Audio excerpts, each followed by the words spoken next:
You must come out to support what we are doing. We need guns and we need bullets. But I'm very confused. Did you make mention of we need arms and stuff? Yes, we do. So I really need to understand. That the best way to defend yourself is to be armed. Because Boko Haram is everywhere, in the zoo, police in the zoo, army in the zoo, navy, zoo. Have you ever thought about the effects of what we're trying to incite? Isn't it possible for the concern to be addressed objectively? There will be blood moon this year, because after this year we are going to be free no matter what happens. Because if we don't get Biafra, everybody will have to die. As simple as that. And you mentioned guns, you mentioned arms and ammunition. If I go to Nigeria and I've already identified and made myself known, and I get arrested to fake treason, what are the modalities you put in place? What I can say to you is that I'm sorry. you can never ever be arrested. The violent path has failed.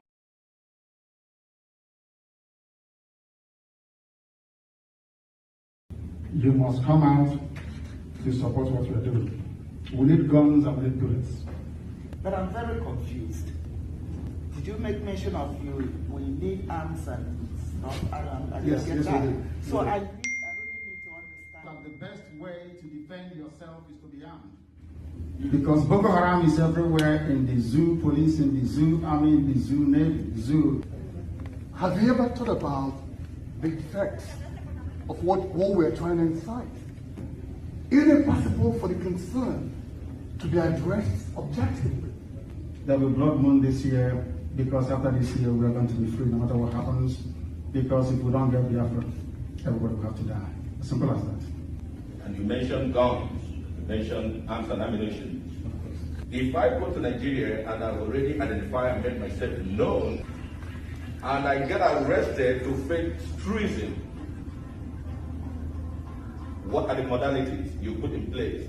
What I can say to you is that I'm sorry. you can never ever be arrested. The violent path has failed.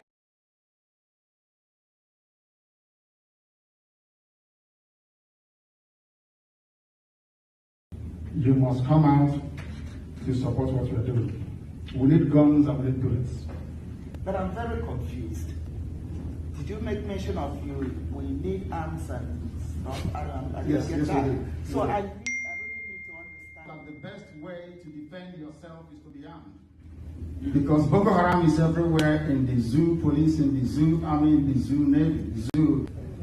Have you ever thought about the effects of what we're trying to incite? Isn't it possible for the concern to be addressed objectively? There will be blood moon this year, because after this year we are going to be free no matter what happens. Because if we don't get Biafra, everybody will have to die. As simple as that. And you mentioned guns, you mentioned arms and ammunition. If I go to Nigeria and I've already identified and made myself known, and I get arrested to fake treason,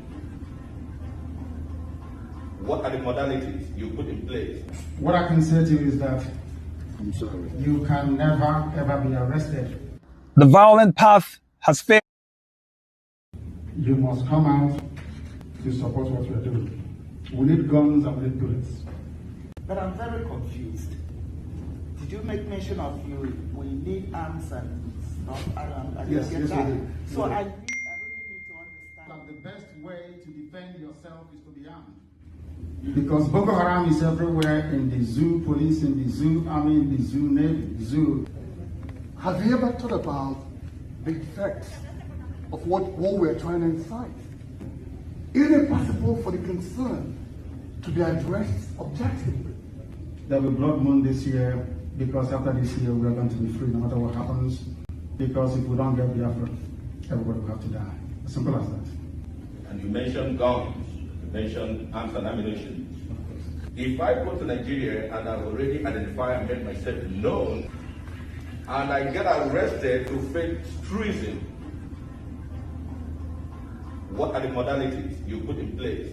What I can say to you is that I'm sorry. you can never ever be arrested. The violent path has failed. You must come out to support what we are doing. We need guns and we need bullets. But I'm very confused. Did you make mention of we need arms and stuff? I Yes, get yes, that. we do. So We do. I really need to understand. That the best way to defend yourself is to be armed. Because Boko Haram is everywhere, in the zoo, police in the zoo, army in the zoo, navy, zoo. Have you ever thought about the effects of what war we're trying to incite? Is it possible for the concern to be addressed objectively? There will be blood moon this year, because after this year we are going to be free no matter what happens. Because if we don't get Biafra, everybody will have to die. As simple as that. And you mentioned guns, you mentioned arms and ammunition. If I go to Nigeria and I've already identified and made myself known, and I get arrested to fake treason, what are the modalities you put in place? What I can say to you is that I'm sorry. you can never ever be arrested. The violent path has failed.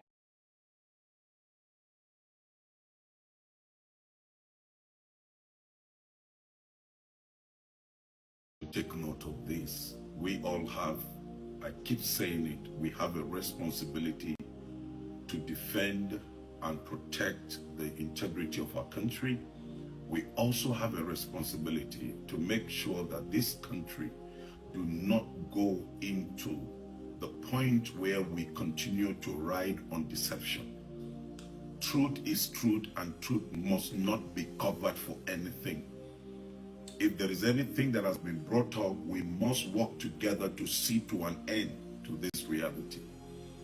There is this issue that is ongoing about the genocide in Nigeria against the Christians or the Middle Beltans. It is true. We can't deny it. Before the militants and some of the Islamic militants began to kill some of the Hausas in Zamfara and other places, we all know that Christian communities were totally displaced. And we have recorded tens of thousands of Christians in the northern Nigeria that have been killed and their communities have been taken away. This is genocide. What is the meaning of genocide? I mean, the English definition is there. What genocide means. Now, I want you, except you are an enemy of Nigeria, but if you know that you're passionate and you're patriotic about the state of this country, then we must share this among ourselves and speak the truth to ourselves and agree with the reality of what is on ground. I have had some of the special assistant media and all of that to the president coming out to say there is no genocide in Nigeria. It's a lie, absolute lie. Just look at it. From in 2025, over 7,000 Christians were killed. Now, in just 2025, 7,087 Christians were killed in 220 days of 2025 alone. Now, daily average Christians that are being killed per day is 32 Christians per day that are being killed in this country. Another record, in 2024, 3,100 Christians were killed. In 2023, 4,118 Christians were killed. Between the period of October 2022 to September 2023, from the documents that we have, 4,118 Christians were killed. We all know about the Christmas massacre that was coordinated by the Fulani militias on the plateau in 2023. You know that 300 Christians were massacred. So you don't talk about Benue. Just within 2023, 500 Christians were killed throughout 2023 in Benue. And you go to this community, I have been there. The Christians are not there any longer. They have been displaced. So there is genocide in Nigeria. And so nobody can tell us lies when we know we have lost so much of our brethren. I have joined in the burial and the mourning of tens of thousands of Christians that have been destroyed and killed in this great country. All I encourage the Nigerian state is to rise up to occasion. Whether it is an attack on a Muslim, whether it is an attack on a church, we must stop it. There is genocide going on. And people are being eliminated, taken away from their community. And I want to say again, we cannot allow a one-party system in this country. It is not healthy. As much as we give our support to the system and the government to succeed, Nigeria cannot survive on one-party system. And I want to say to all these selfish, self-centered politicians, it is time you rethink your actions. Corruption among you must stop, and you must rise up for this time. Il 13 e il 14 giugno nella città di Yelewata, nell'area amministrativa locale di Guma, nello stato di Benue, in Nigeria, si è verificato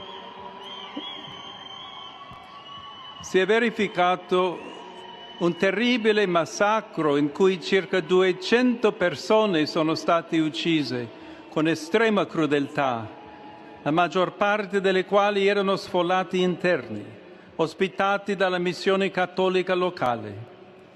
Prego affinché la sicurezza, la giustizia e la pace prevalgano in Nigeria, paese amato e così colpito da varie forme di violenza.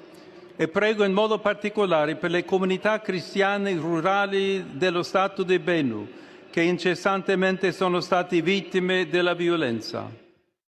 Nella notte tra il 13 e il 14 giugno, nella città di Yelewata, nell'area amministrativa locale di Guma, nello Stato di Benue, in Nigeria, si è verificato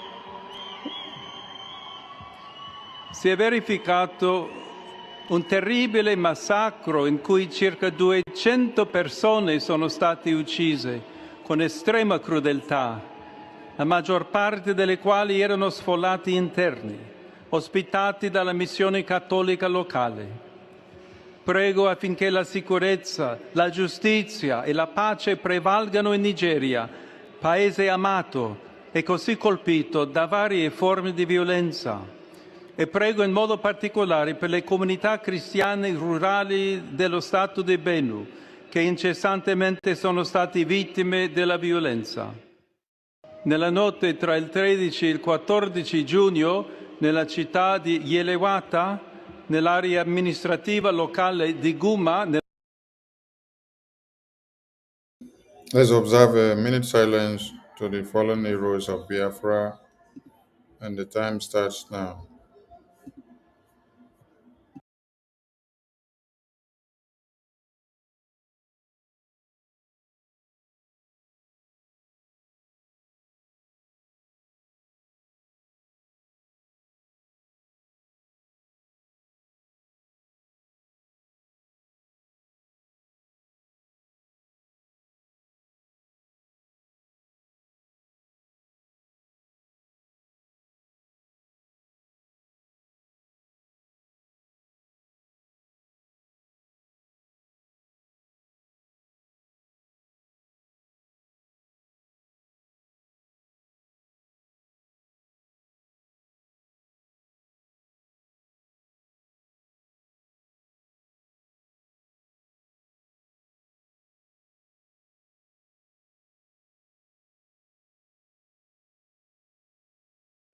We mourn our heroes past, we celebrate them. Our heroes living, we celebrate them as well, as we continue to fight on to see that Biafra is fully restored. Ise, Ise, Ise, Ise. Think Biafra, sleep Biafra, mourn Biafra, dream Biafra, morning Biafra, afternoon Biafra, night Biafra, and evening Biafra. I bring you warm greetings and I salute all of you for all your good works. Greetings to our leaders that have lived before us and those that are in detention now and those that are in the battlefield fighting to defend Biafra land. We salute all of you for all your sacrifices. Biafrans back home, thank you for your sacrifices, and we continue because we are yet to get to our final destination. A very big thank you to the BRGIE cabinet for all that they are doing. A big one to our APM, the man of the moment, the man that everybody looks up to. I salute you for your courage and your resilience and your sacrifices. I salute Biafrans in the media who spend their time day and night to make sure the gospel of Biafra continue to herald in history. Your works are not in vain and will never be. We must continue because we have more enemies now than before. I want everyone to understand that we went to Washington, D.C. to recognize more enemies to Biafra. You know, there are things or there are stages we get to in life that you need to understand that you are stepping up. And as you're stepping up, your responsibility is increasing. The challenges you face increasing as well. Your enemies will also increase, and the task ahead of you will also increase.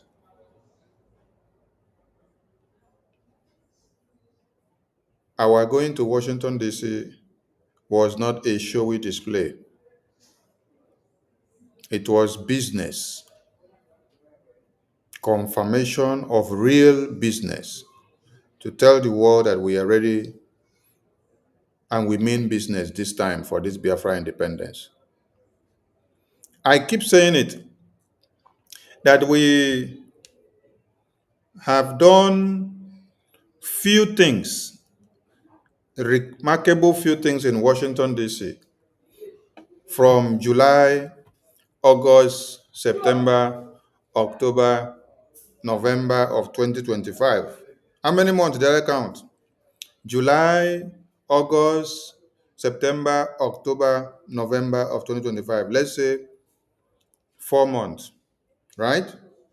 And within these 4 months, you have seen the way the ripple effect or the resonance frequency of what we have done in Washington, D.C. with our physical presence.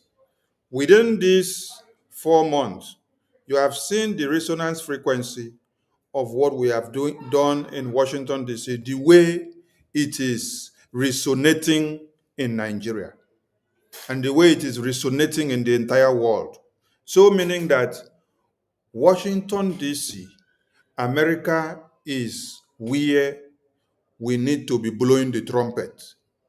If we want the entire world to hear us very loud and clear, America is where we need to blow the trumpet louder and louder.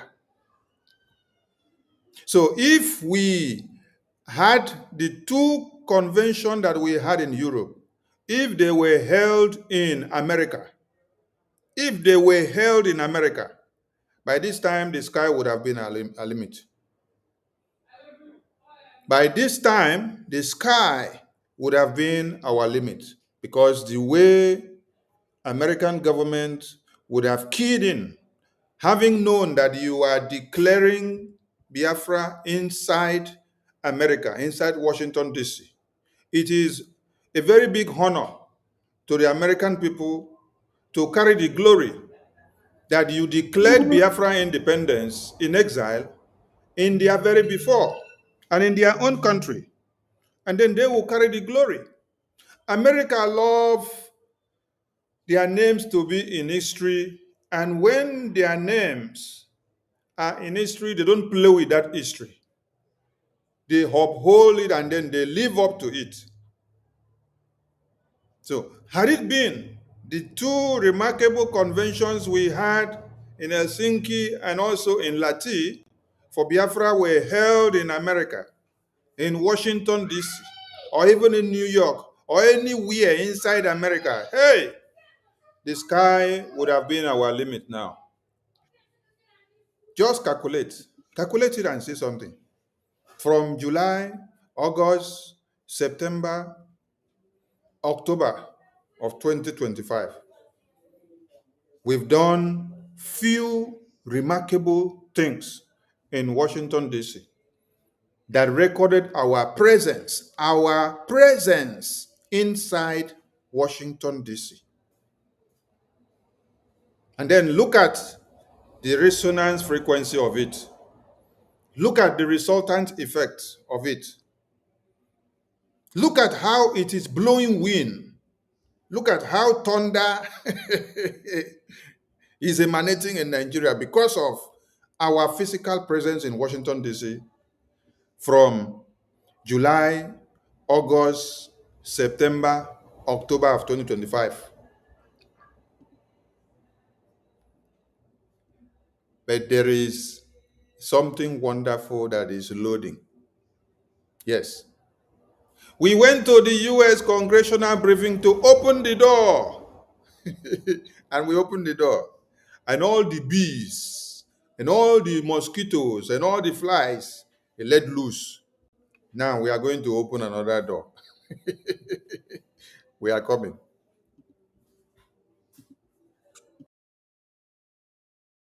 Lo stato di Benue in Nigeria si è verificato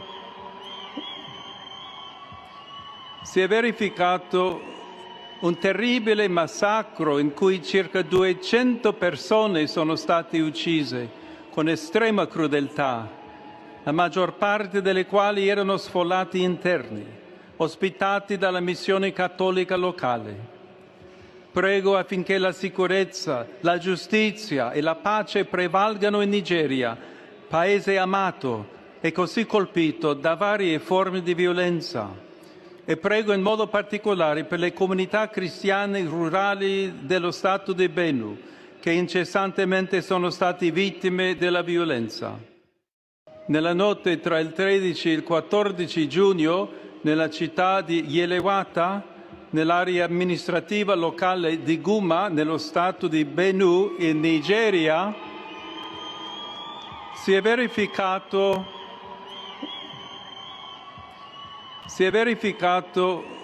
un terribile massacro in cui circa 200 persone.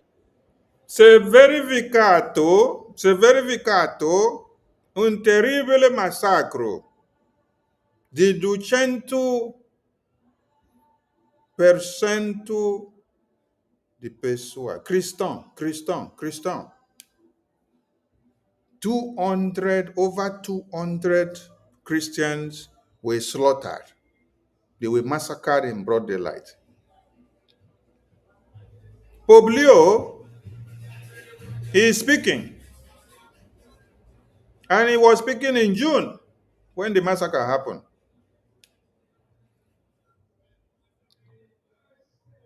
I asked a very simple question in the topic of this broadcast. And today's broadcast is going to be interactive.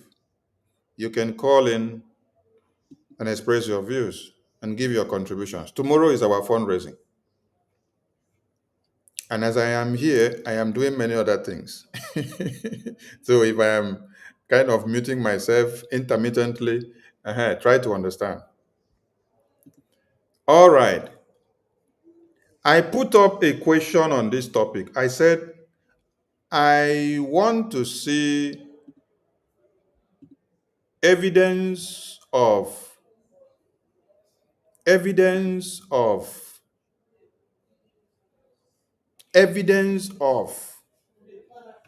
Muslim genocide that was carried out or is carried out by Christians.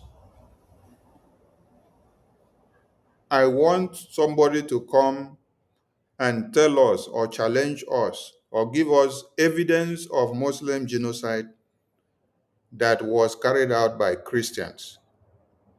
And I am asking this question not just inside Nigeria. I'm asking this question for the global world. The global world. the global wall. If there is any evidence of Muslim genocide that was carried out by the Christians, Muslim genocide, who carried out the genocide, you say it is Christians. You give us the evidences of this genocide that was carried out by Christians on the Muslims. You explain to us the location, you give us all evidences, you give us references. Let us go and check. We will open and bring those, your references, to the screen for everybody to see. We just want to juxtapose the argument when we are bringing this out to make people understand that Christians are the endangered species in this contraption called Nigeria. And people are coming out to say, no, they massacre Muslims. It is Muslim genocide. We are asking that we want to see Muslim genocide that is committed by Christians on them. We need it. Please, media team, if you have not paid up your channel, go and pay up your channel. I have posted the link in all the platforms where you normally get the links. I came in unannounced, so it's an impromptu. So please check the platforms, the media team platforms, and pay up your channels from wherever you're listening, please. We need evidence because without the existence of Biafra Defense Forces, which we tell you fund Biafra Defense Forces, without the existence of Biafra Defense Forces, the massacre that you hear 200 announced by Pope Leo was supposed to happen in Biafra land. But the Biafran people, brainstorming and defending the homeland under the supervision of the Biafra Defense Forces, are able to curtail and to push away the terrorists that are supposed to come and wipe their babies, women, and children. The massacre that happened here, which Pope Leo is talking about, consumed over 200 lives of babies, women, and children, and men. To every casket, there is a baby inside. To every casket, there is a child inside. To every casket, there is a toddler inside. To every casket, there is a mother inside. To every casket, there is a father, there is a grandfather, there is a sister, there is a brother, there is a great-grandfather inside. If Pope Leo is condemning the genocide as a pope, and then other people are saying otherwise, I am calling on all those that are coming to counter the Christian genocide in Nigeria to come up and give us contrary evidence. According to this topic, we need to see Muslim genocide evidence. And that evidence that you have to give us is that it is the Christians that are carrying out the genocide on the Muslims. That is the evidence we want to see. That is the evidence we want to see. Because, let us explain again, Biafrans are predominantly Christians. And let me bring our map that has the state-by-state structure to the screen, so that those that do not understand will get the message well and correct, because a lot of us are still skeptical or ignorant of some things. When you had us in the U.S. congressional briefing, stating and explaining to the United States government that there is a Christian genocide, and then we made it clear that this is Biafran genocide, that Biafrans are predominantly Christians. Some of you have grew up to hear that we are quoted to be over 80 million Biafrans. I want to ask you, how many of the people in your village do not go to church. From the boundary of Ondo to the boundary of the Atlantic Ocean here, to the boundary of Amazonia, to the boundary of Upper Benue, Upper Kogi, I want to ask, how many of your mothers and fathers do not go to church? Or how many of them do not kneel down to pray? How many? If you should count from this map, counting all the 40 states of Biafra here that have emerged, if you look at this map, it is only 1 or 2% of people that do not go to church. But they still call God and pray with God's name. You will see hear them shout Jesus. You never hear as native doctor shout Jesus, have you? Never hear as native doctor shout Jehovah, God. Okay, when native doctor say God of thunder, God of the water, God of the sea, God of light, God of fire. Who is that God of fire? Who created that fire? Who created the water? Who created the thunder? Who even created darkness? Who created all these things? God of the soil, God of the air, God of the sea, God of the moon, the rising sun God, God of the stone, God of this, God of that, God of... Who created all these elements? It is one God that created it, right? And that one God told us he has his only begotten son. So, whether at the end of the day you say you are traditional worshiper or Jewish worshiper, you're still calling God, right? So if we are to even calculate the traditional worshippers and the Jewish worshippers, the percentage is just 1%. Yes, because from where me I come from, my father used to pour drink on the ground and pray. And I also pour drink on the ground and pray. And when I pour drink on the ground and pray, I'm calling on God. I'm not calling on Satan. And then, when I also hear that they are singing and then praising God, I also enjoy the praises to God because they are still calling the same God. But just a different way of worship. Maybe I only pour drink and pray. Then the other person will open Bible and then read from the beginning to the end. But we are calling on still one God of creation. Oh. In Biafra land, 40 states, from the 80 million that we hear of to be our population, 99%, 99.89%, let me put it like that, 99.89% of that 80 million are Christians. It's only 0.00 something now that makes up the traditionalists and the Jewish there. So when we say that Biafrans are Christians and that there is a Christian genocide, we are talking of the Biafran people predominantly because they are the people here that are the Christians that we are talking about. And we want everybody to understand this because the Biafran people are the Christians here that we're talking about.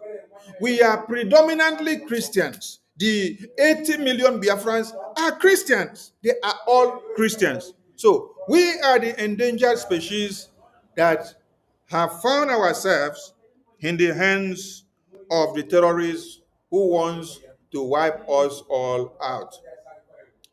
And then, without the existence of Biafra Defense Forces, hey, all of us wouldn't have been alive today. Oh. None of us would have been alive today. Our babies, our women and children, none of them would have been alive today if not the existence of the Biafra Defense Forces. If Mazi Nnamdi Kanu did not exist, and if the gallant men and women of Biafra did not exist, I don't know if we would have had a home that we can call our own today.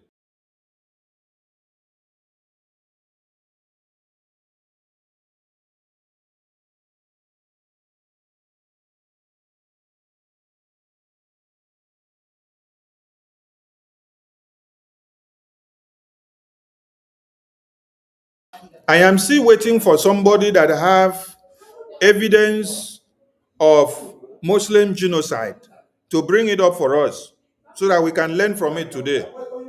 We want to learn from the Muslim genocide that is carried out by Christians on the Muslims so that we can see how to apologize if our fellow Christian brothers have carried out genocide on the Muslims.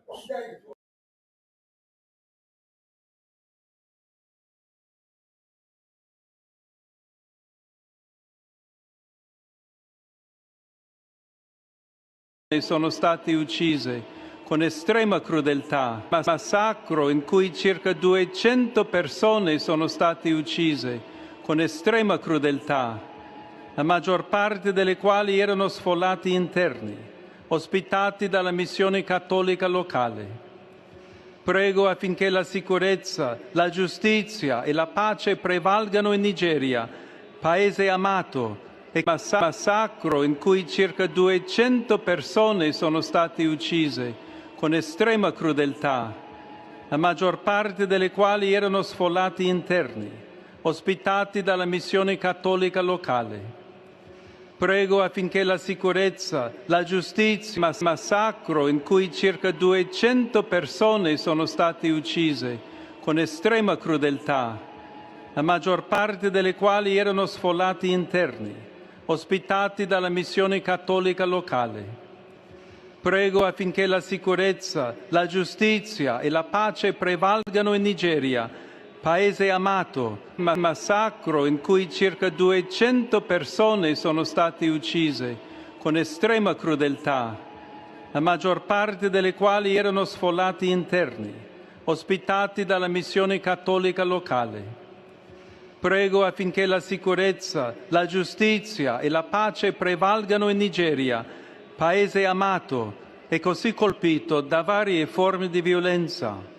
E prego in modo particolare per le comunità cristiane rurali dello Stato di Benue, che incessantemente sono massacro in cui circa 200 persone sono state uccise con estrema crudeltà, la maggior parte delle quali erano sfollati interni, ospitati dalla missione cattolica locale. Prego affinché la sicurezza, la giustizia e la pace prevalgano in Nigeria, paese amato e così colpito da varie forme di violenza. E prego in modo particolare per le comunità del massacro in cui circa 200 persone sono state uccise con estrema crudeltà, la maggior parte delle quali erano sfollati interni, ospitati dalla missione cattolica locale. Prego affinché la sicurezza, la giustizia e la pace prevalgano in Nigeria, paese amato e così colpito da varie forme di violenza. E prego in modo particolare per le comunità cristiane rurali dello Stato di Benue, che incessantemente sono stati vittime della violenza. Nella notte tra il 13 e il 14 giugno, nella città di Yelewata, nell'area amministrativa locale di Guma, nello Stato di Benue, in Nigeria, si è verificato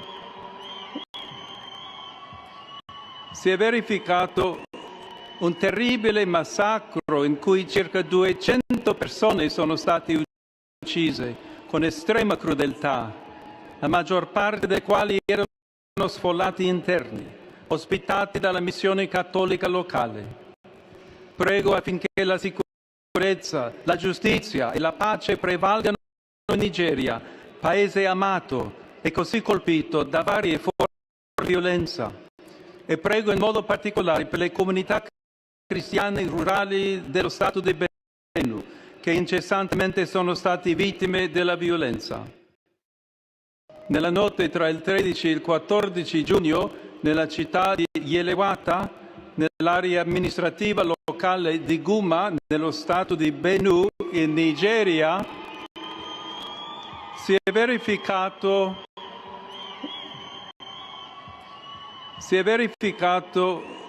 un terribile massacro in cui circa 200 persone sono state uccise con estrema crudeltà, la maggior parte delle quali erano sfollati interni, ospitati dalla missione cattolica locale. Prego affinché la sicurezza, la giustizia e la pace prevalgano in Nigeria, paese amato e così colpito da varie forme di violenza. E prego in modo particolare per le comunità cristiane rurali dello Stato di Benue, che incessantemente sono stati vittime della violenza.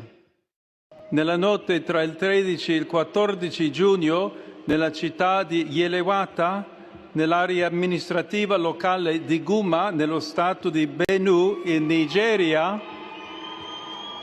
si è verificato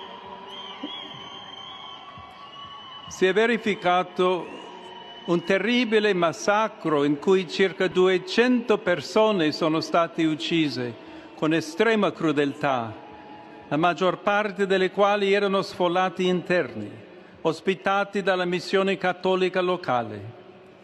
Prego affinché la sicurezza, la giustizia e la pace prevalgano in Nigeria, paese amato e così colpito da varie forme di violenza.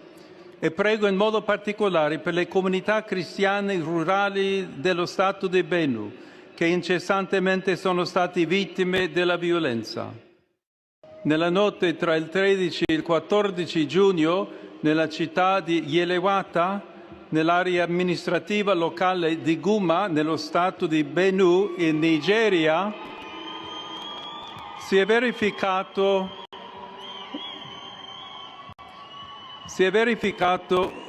un terribile massacro in cui circa 200 persone sono state uccise con estrema crudeltà, la maggior parte delle quali erano sfollati interni, ospitati dalla missione cattolica locale. Prego affinché la sicurezza, la giustizia e la pace prevalgano in Nigeria, paese amato e così colpito da varie forme di violenza.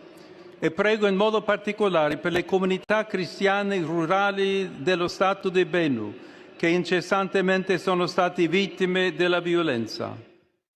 Nella notte tra il 13 e il 14 giugno. Wait, does it mean that there is no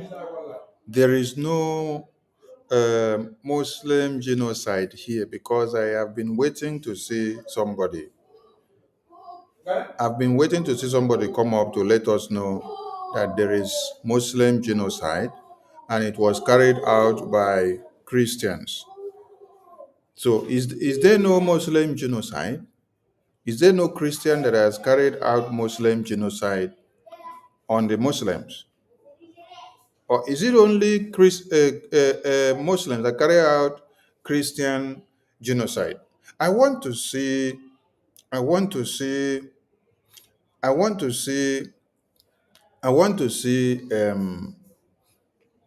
Muslims presenting the genocide that Christians carried out.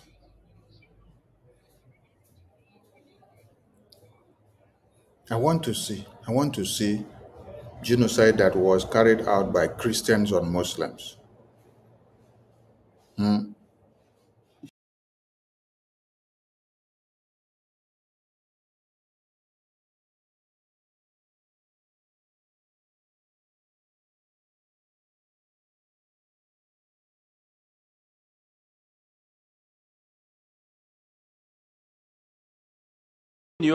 Nella città di Yelewata, nell'area amministrativa locale di Guma, nello Stato di Benue, in Nigeria,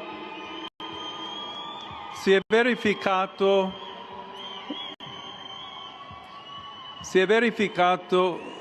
un terribile massacro in cui circa 200 persone sono state uccise con estrema crudeltà, la maggior parte delle quali erano sfollati interni, ospitati dalla missione cattolica locale. Prego affinché la sicurezza, la giustizia e la pace prevalgano in Nigeria, paese amato e così colpito da varie forme di violenza. E prego in modo particolare per le comunità cristiane rurali dello Stato di Benue, che incessantemente sono stati vittime della violenza. Nella notte tra il 13 e il 14 giugno, nella città di Yelewata, nell'area amministrativa locale di Guma, nello stato di Benue, in Nigeria, si è verificato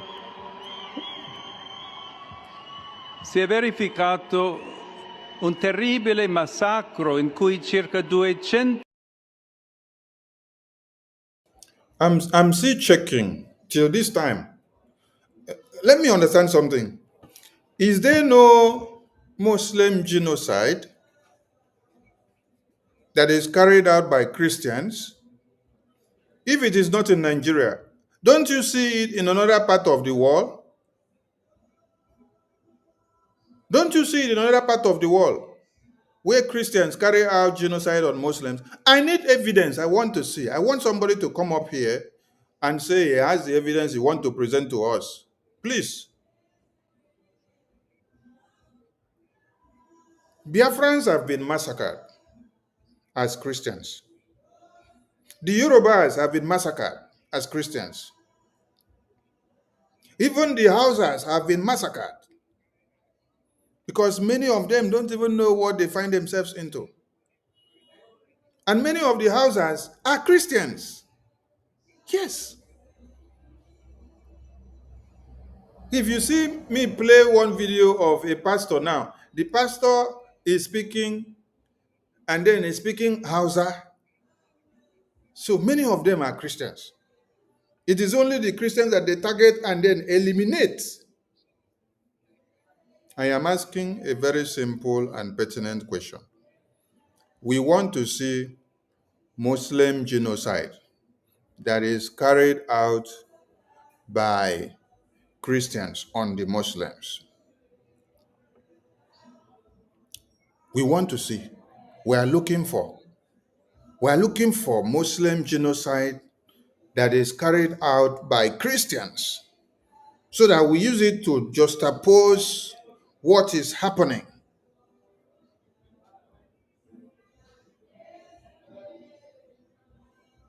Please, I need.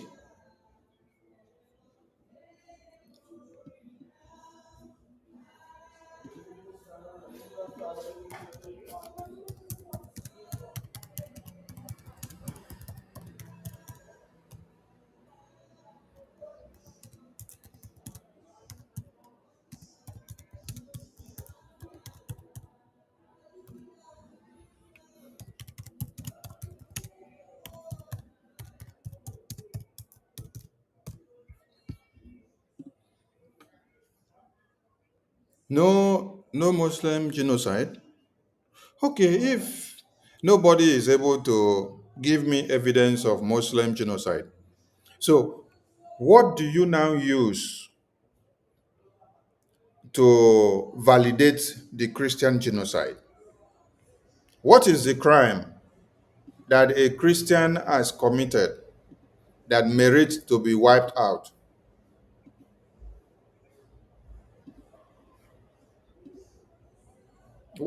What has Christians done that is a crime that now validates the terrorists to slaughter them?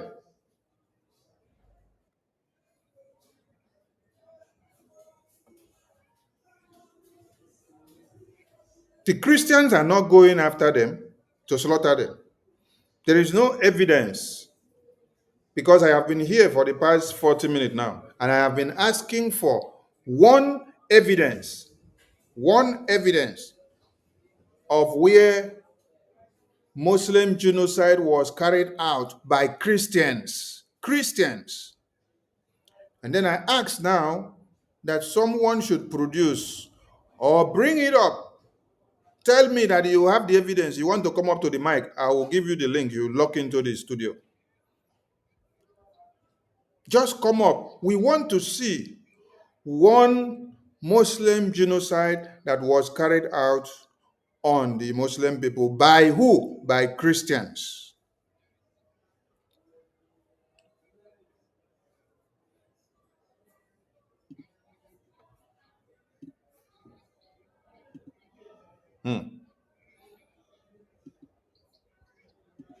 So up to now, 40 minutes going in this program, nobody can present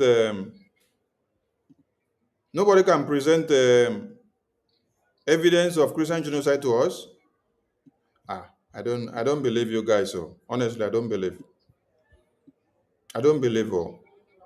There should be evidence of Muslim genocide carried out by the Christians, which is now validating a reprisal attack on the Christians. That is what it should be, and that is how it should be. That is what I am looking for, to be able to validate what is happening. Because if Biafra Defense Forces did not exist, if Biafrans have not been funding them, if Biafrans have not been giving them what they need to carry out the defense of Biafra land, to protect our babies, women, and children, that means today, the 50,000 numbers, that is being pronounced here, all these 50,000 would have been Biafrans. And the number would have multiplied more than this. There are publications where the numbers are more than 50,000. There are publications where the numbers are up to 100,000. I think there is one publication from, is it Vanguard? Let me see. There is one publication from Vanguard that carries over 100,000. Okay, here it is on the screen. Let me bring this one up. This is Vanguard. And this is very clear. Now, I want everybody to look at the screen. Insecurity, 63,111 killed in Buhari's 8 years regime. Then, they give you more figures. They say 27,311 persons killed in president's first term. Now, 35,800 killed between 2019 and May 2023. Do you get the point? Now, total of 98,083 killed in 12 years. How many is that? 98,000. 98,000. 98,000. I am not the one that wrote this news of Vanguard, though. I'm not the one that wrote this news of Vanguard. This publication was released in May 20th, 2023. And you bought it at the price of 250 naira. Okay? So, I am just asking for a small evidence of where the Christians carried out genocide on the Muslims. Where the Christians carried out genocide on the Northerners. That is what I am asking, so that we can know where we got it wrong and where we have to start fixing it. But I have been here for the past 45 minutes now, and nobody in the comment section is ready to tell me that this is where Muslim genocide was carried out and that it was carried out by Christians. I am still waiting to see. I need somebody to come up and give me factual evidence of where Muslim genocide was carried out by the Christians.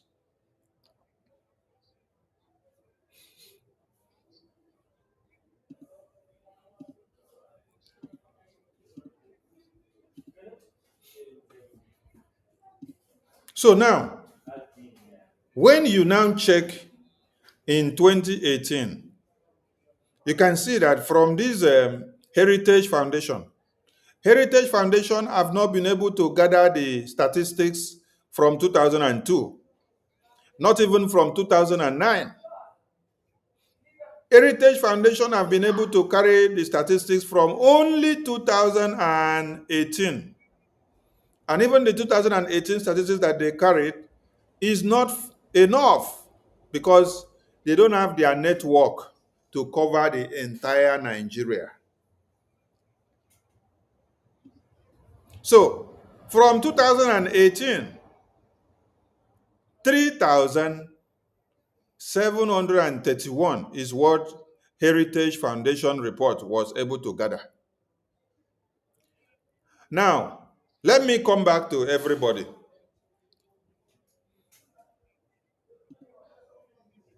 My question now is, how many numbers of Israelis were slaughtered on October 7 that provoked the entire Israel and provoked the entire Israeli military? How many numbers of American citizens were captured by Boko Haram 3 years ago that provoked the American government that they send their professional snipers of the American military to enter Sambisa forest and kill few Boko Haram terrorists and rescue their 2 citizens that were there?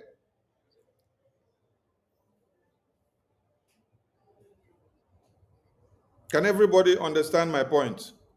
I said, here in the Heritage Foundation report, 2018 to 2019 is giving you a time frame of 1 year.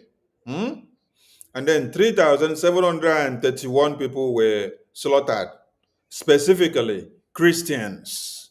Christians. And then I asked a question.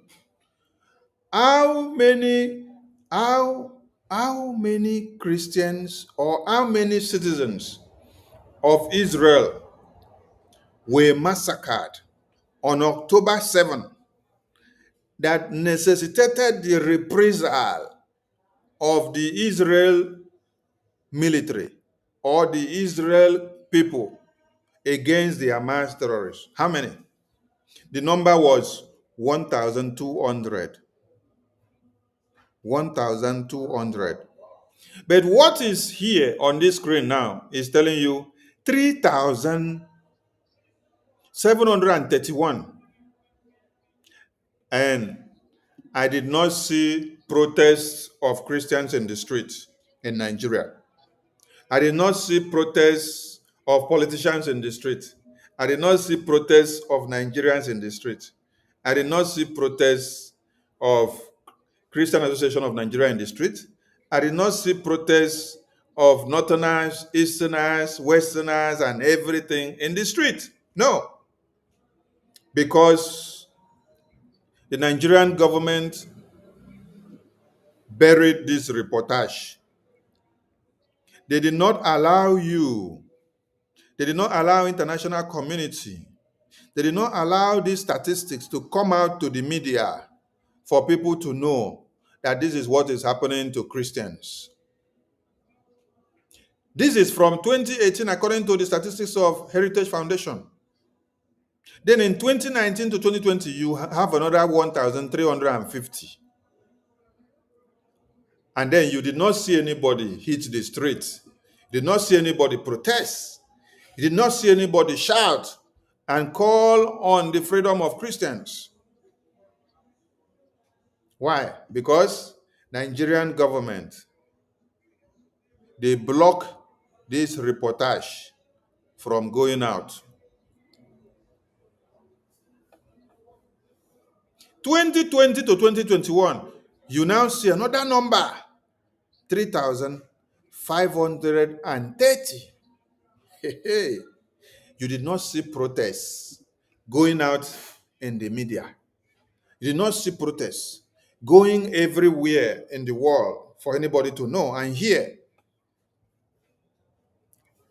It was only Mazi Nnamdi Kanu that started carrying the news. Only Mazi Nnamdi Kanu carried the news of the genocide. And because of that, they decided to go after his life.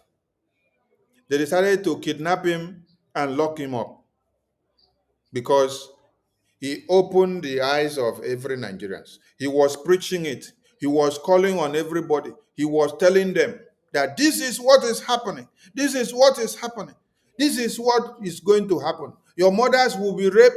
Your children will be killed. They will cut off the heads of your babies, women, and children. They will marry your mothers out. They will rape them and take them all out. They will ransack your communities and they will take everything that you have.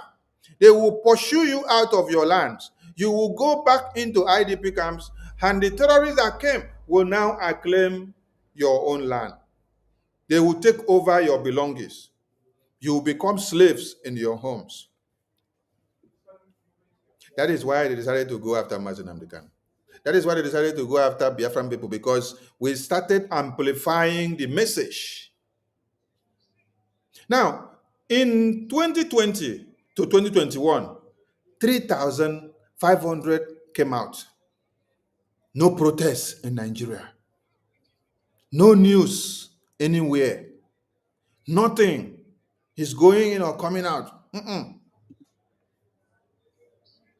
From 2021 to 2022, you see 4,650 Christians massacred. Many of you hear that your brothers and sisters are in the north, and then you don't hear from them again after some time. You will just count it that, oh, he has fallen among those that Boko Haram terrorists have killed.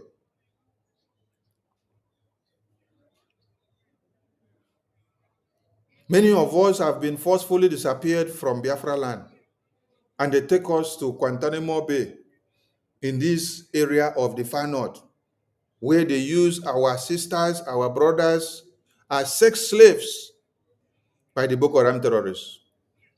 And there is a mandate in their pamphlet that when they carry out this kidnapping, when they rape you and finish, they must kill you. They will rape man, rape woman, rape everything, and then at the end of the day, they will kill you. If they can kill a baby, a toddler, if they can kill a toddler, how much more a teenager? How much more a child that is able to walk and speak?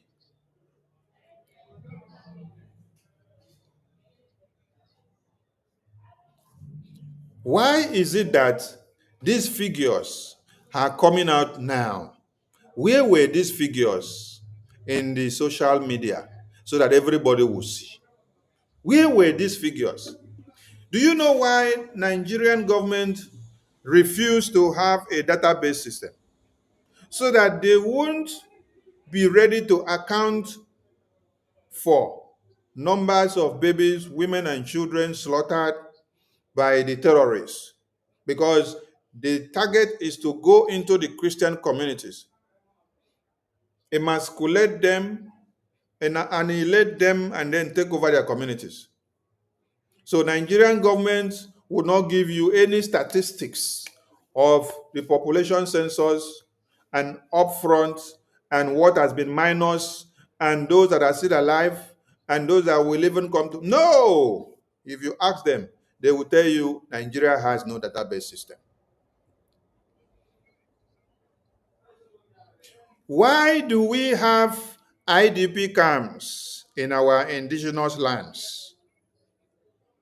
All of you in Nigeria that grew up and found yourself in that contraption, how come there are IDP camps, indigenous displaced camps? How come there are, how come it is in indigenous or internally displaced camps? You now become displaced in your own land. Who displaced you? Who displaced you in your own land? Terrorists came from the Sahel and displaced you in your own land. And you say you have a government, and that government allows you to be displaced by terrorists that they themselves brought to come and annihilate you, and they take over the land. For what purpose? There is an agenda. There is a reason for that being done. If 1,200 only were massacred in Israel, and then Israeli government decided to turn Gaza to debris. And this is just in one time that we see it. It is not that it happened every year. How much more Nigeria that you now see 1,200 in year 2019 to 20, 3,371 in year 2018 to 2019, 3,530 in year 2020 to 2021, 4,000. Now, I want all of you to look at how the number is accenting. Look at how the peak is going up in the number. Look at how the thing is going up. From here, 3,731. Here, it come down. 1,350. Here, it goes up again. 3,530. They touch light and see how far. They increase. 4,650. They go up again. 5,000 something. They go up again. 4,000 something. 3,000 something. Then, in the third quarter of 2025, you are seeing over 7,000. Over 7,000.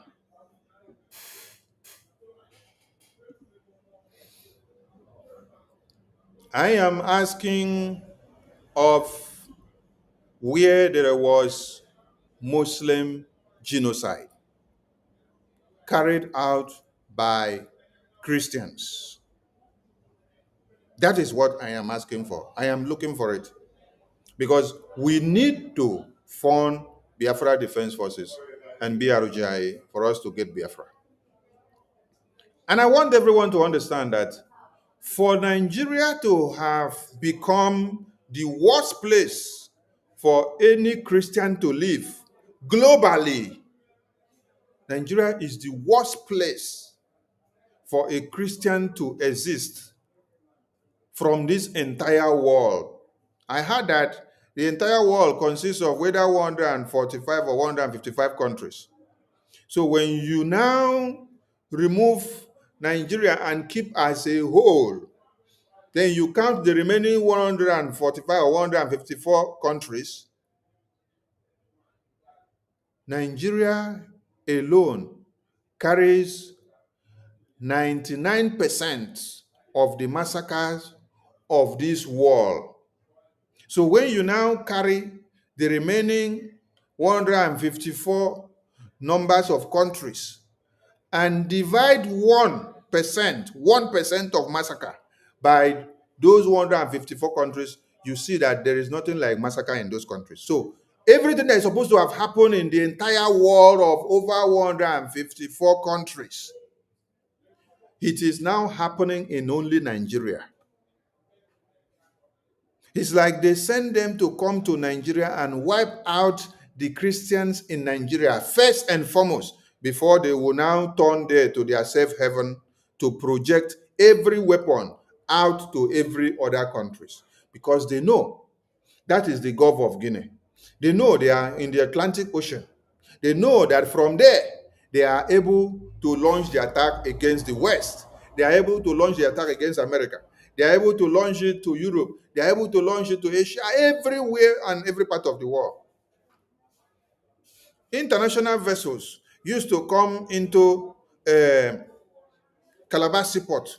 When they come into Calabar Seaport from that high sea, that is where the international vessel comes in, come and berth at the seaport of Calabar. So meaning that you have access to containers or sea channels that are coming from Asia, Austria, Australia, Europe, America, UK, every part of the world. You have the international channel coming in from there. So these terrorists understands why they want to turn and capture Nigeria indigenous lands, and then to come and capture Biafra in proxy, so that they will stay there to launch the entire attack on all over part of the world.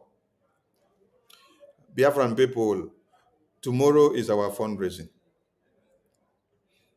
You have to come and fund your freedom. The only government of Biafran people which is working and which is giving Nigeria woto woto, which they recognize and see, is BRGIE.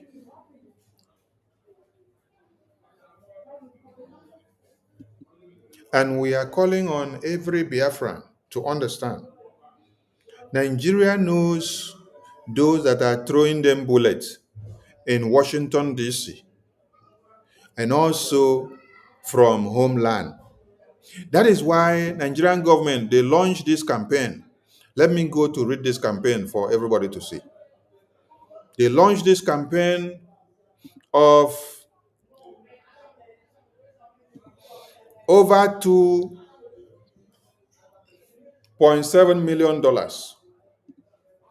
to go after Biafra, to see if they can counter and destroy the efforts of BRGIE, because they know BRGIE is the voice that is speaking for the Biafran people. Okenkere is the one that is leading the lobbies to go and talk senses into the brains and ears of the American government to look into Nigeria. That is why they said if Biafra lobbies succeed in obtaining congressional backing for sanctions or restrictive designations of Nigeria, they decided to go after BRGIE. By doing what? By embarking on what? Over $2.7 lobbying, hiring different propaganda groups so that they can be able to shut down Biafra and to destroy Biafra. That is why some of you are also working in line to help Nigerian government indirectly. When you are attacking BRGIE progress in Washington, D.C. and everything we are doing, when you are attacking APM, you're attacking the lobbies, you're attacking the attorney, you are also working for Nigerian government by proxy without knowing. So this was the congressional briefing. Before now, BRGIE has submitted a testimony to the US government. And let's go down. Now, Biafra Republic government in exile, ably led by acting Prime Minister Nkere, wishes to inform Biafrans that our mission for Biafra in the international level is gaining the desired momentum. Are you getting the message? Our proposed deal to the US government, which many took for a joke, is causing serious problems to Nigeria. Our demands for sanctions on Nigeria for kidnapping our leader, Mazin Nnamdi Kanu, call for sanctions on Finland for transnational aggression on our PM Simon Ekpa, and further pronouncement of imprisonment.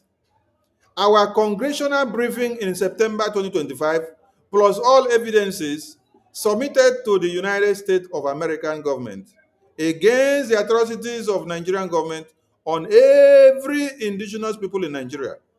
All these are bearing fruit daily and gradually. And all of you can see the evidences.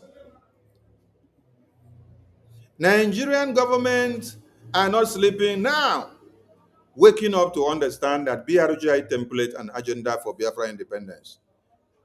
Though some of our leaders are imprisoned, but cannot be curtailed, no matter all manners of sabotages, nor hired lobbyists in the US by the Nigerian government.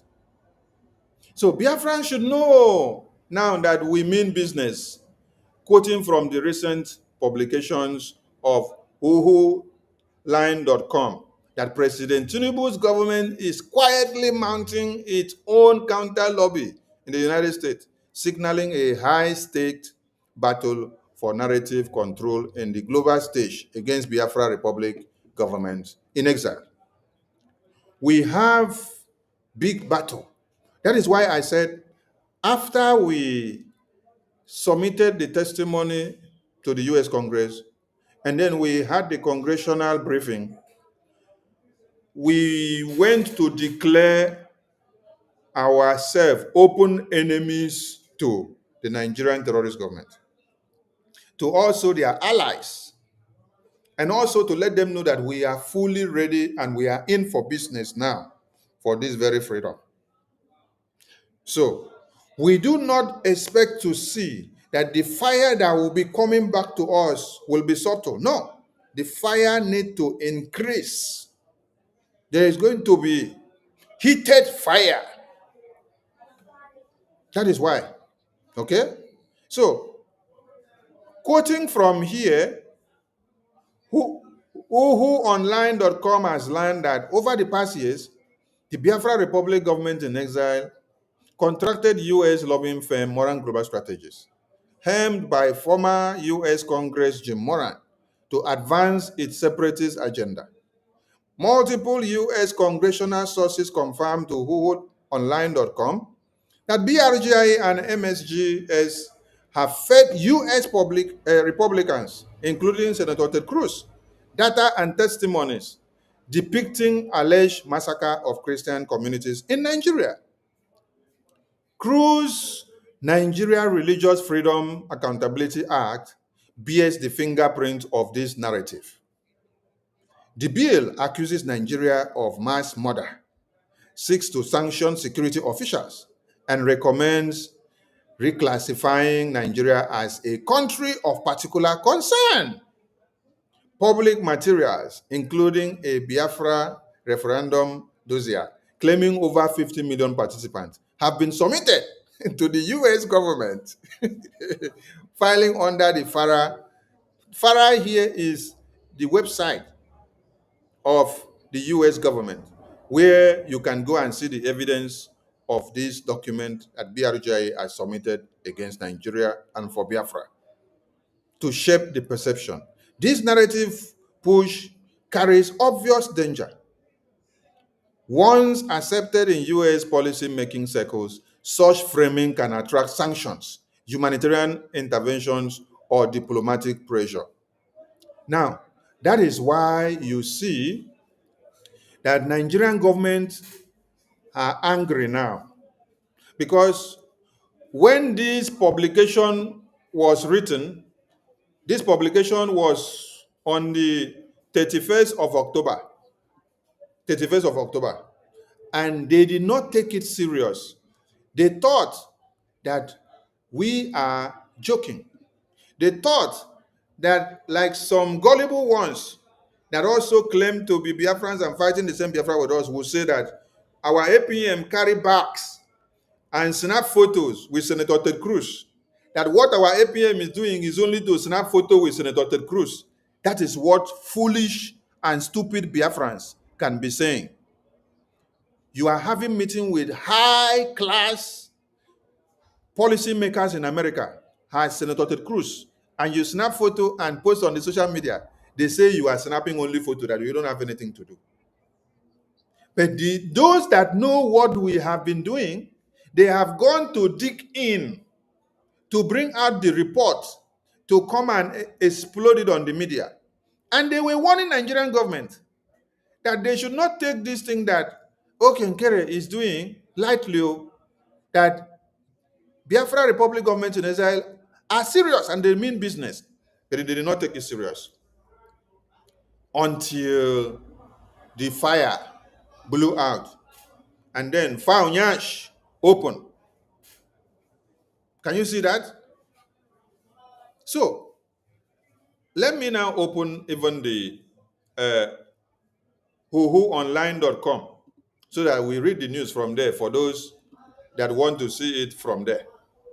I hope they have not removed the news. May they not remove the news, so, because anywhere they see that Biafra is trending, if their paymasters no pay them well, they go remove the news after they publish. All right, this is the news here. This is the news here. And let me play.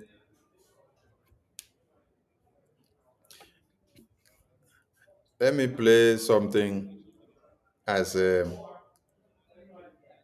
I address another meeting that I am here. So let me play something to keep the house on. Abel Damina is my name. Look, look, look, look. I couldn't wait to get back home and be a part of the ongoing conversation. There's been this conversation going on whether there's a genocide in Nigeria or there's no genocide in Nigeria. And I listen to certain individuals who say there's no such thing in Nigeria. Well, whether you call it genocide or you don't call it genocide, let me speak as a victim. I am not just a student of research, but I'm speaking as a victim of these gruesome circumstances around the Nigerian people, where innocent lives have been taken away by some people who think they have more right than others in this nation. And some people have reduced it to herders and farmers clash. No, sir, this has been ongoing. I grew up in northern Nigeria. My father was a pastor with the Assemblies of God Church. One morning we just woke up in Assemblies of God Church, Samaru Zaria, somewhere adjacent the north gate of Samaru Zaria. My father was a pastor. All of a sudden we woke up in the morning, no provocation, nothing. And the next thing we were hearing was people were just running all over our house and the church with machetes and all of that. The next thing was they started pouring petrol all over the building, both the church and the house, because our house was attached to the church. And the next thing was flames. Everything was burned right down to ashes. We narrowly escaped, found a place where we could shelter ourselves in the military barracks. Eventually, they brought us back to the lecturers' quarters of ABU Zaria, and we had to camp with a family for weeks and months before we could rebuild and start life all over again. That is long, long, long. I'm talking about 1986, 87. What about the Metasine situation? Metasine was a sect of the Islamic religion who went around burning and destroying and killing Christians back in the 80s. This is far before there was anything like farmers and herders clash. Then fast forward. What about in the year 2000, where over 2,000 people were killed in Kaduna? Year 2000. What about the over 300 people that were victims of the Miss World in November 2002? All of them, they were not a part of the Miss World. They were just on their own. Something happened somewhere else, and they became victims of it. Lives were killed, houses were destroyed, and whenever they are carrying out this charade, they will be shouting, Allahu Akbar, Allahu Akbar, and they will carry their matches and carry whatever they have, and they will move in their numbers. And everybody on their way that is not chanting what they are chanting becomes a victim. I can go on and on. A few years ago, I was preaching in Kaduna for a great man of God. And I only succeeded in preaching Sunday morning service. After the service, the next morning, as we were preparing for the next service on Monday, the next thing I was hearing was, the whole city is on fire. Kaduna is on fire. Please stay in the hotel room. Don't come out. They are killing, they are burning churches. They are killing everybody. That is how we were stuck in a hotel. Even in the hotel, we were not sure of ourselves, because they were going from hotel to hotel, room to room, killing people that were not chanting Allahu Akbar. And somehow God saved our souls. After about 4 days, we were able to leave Kaduna. But unfortunately, a friend of mine who was a pastor, Reverend Northcote Andrew of blessed memory, was caught in the midst of this as he was escaping for his life. They caught him because he was wearing a collar of a bishop. They hacked him to death, dug the ground, buried him and put a cross there. It is that little wooden cross that made people know that there was a corpse in that place. And this, my friend, was buried. These are real life situations. So for somebody to just sit down in the comfort of his home, maybe somewhere in the south, and be saying there's no such thing in northern Nigeria, my brother, you've not been a part of it. We've been right in the heart of the fire. I remembered one night, these Muslim boys were all over the place in my school, and they were shouting Allahu Akbar. They were looking for me. I had to escape. That night, my saving grace was that I found a female hostel and I slept under the bed. By the next day, I left town. For what? I did nothing. No provocation. Just because I am preaching the gospel. And of course, some of them believe that once you are not of the Islamic faith, you are an infidel. And they believe that if you kill an infidel, you will sleep with 7 virgins. All of this kind of indoctrination that leads to violence at the slightest provocation. Whether it has to do with the people or not, you just get on the streets. What about the Reinhard Bonnke crusade? I'm talking about the Reinhard Bonnke crusade in Kano, where people were hacked, macheted, and killed just because a crusade where the gospel of Christ was going to be preached. And that is why I thank God for people like President Donald Trump, who lent his voice to what is going on here. At least for whatever is what, there's an ongoing conversation all over the world. The matter is no more put under the carpet. And we don't want just conversations. We want some action. We want some action. And in the midst of all this, it snowballed into the herders and farmers clash. It snowballed into banditry, and everything becomes very complicated. Very complicated. And people are dying by the day. There are people in northern Nigeria, places like Borno State, places like Plateau State, places like Benue State, places like southern Kaduna, where whole villages have been taken over by some of these bandits, by some of these Islamic extremists, by some of these Boko Haram people. They've taken over whole villages, driven the villagers away. And somebody said there is no such thing in Nigeria. Why do we have IDP camps? Why do we have IDP camps? When we never had an earthquake, we never had an earth tremor, why do we have IDP camps when there is no natural disaster? Other than the fact that people are being made victims of what they have no knowledge of. In a secular state like Nigeria, where all religions are permitted to be practiced, this ought not to be allowed. This ought not to be allowed at all. Our government have a duty. Now, when you live in a country like that, where you don't know what becomes of you the next day, you go out, you don't know if you're going to come back. Where you go to church, you're not sure if you're going to come back. When you live in such a country, it's almost as if there's no government. And because the first responsibility of government is security of lives and properties. That's the first responsibility of government, whether at the federal level, at the state level, or at the local government level. Because the population don't have access to arms. But unfortunately, some of these bandits, some of these terrorists, some of these extremists, they are carrying AK-47s, and you wonder where did they get them from? In fact, it's unfortunate that at a point in Nigeria, there was even a local government in Borno State where Boko Haram drove all our Nigerian security forces and put their flag there. It's very unfortunate. And the government of Nigeria needs to do something quickly. Otherwise, where this is taking us to, we do not know. This has to come to an end. The ADP camps need to be emptied. Let people go back to their homes. Let people go back to their villages. Let people go back to their farmlands. Let people go back to their habitations so that they can live normal lives. So they can live the life they are supposed to live on earth. You know, this is very important. And this conversation is so critical at this time. And it's critical that I add my voice to it as a victim of this situation in a country like Nigeria. And I'm believing God that the day has come when this menace will surely come to an end. God bless the Federal Republic of Nigeria. Amen.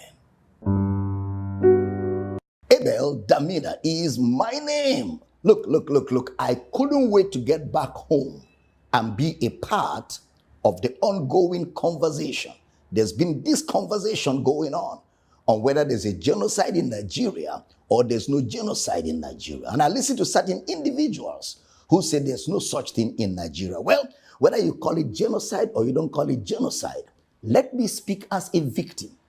I am not just a student of research, but I'm speaking as a victim of these gruesome circumstances around the Nigerian people, where innocent lives have been taken away by some people who think they have more right than others in this nation. And some people have reduced it to herders and farmers clash. No, sir. This has been ongoing. I grew up in northern Nigeria. My father was a pastor with the Assemblies of God Church. One morning we just woke up in Assemblies of God Church, Samaru Zaria. This somewhere adjacent the north gate of Samaru Zaria. My father was a pastor. All of a sudden we woke up in the morning, no provocation, nothing.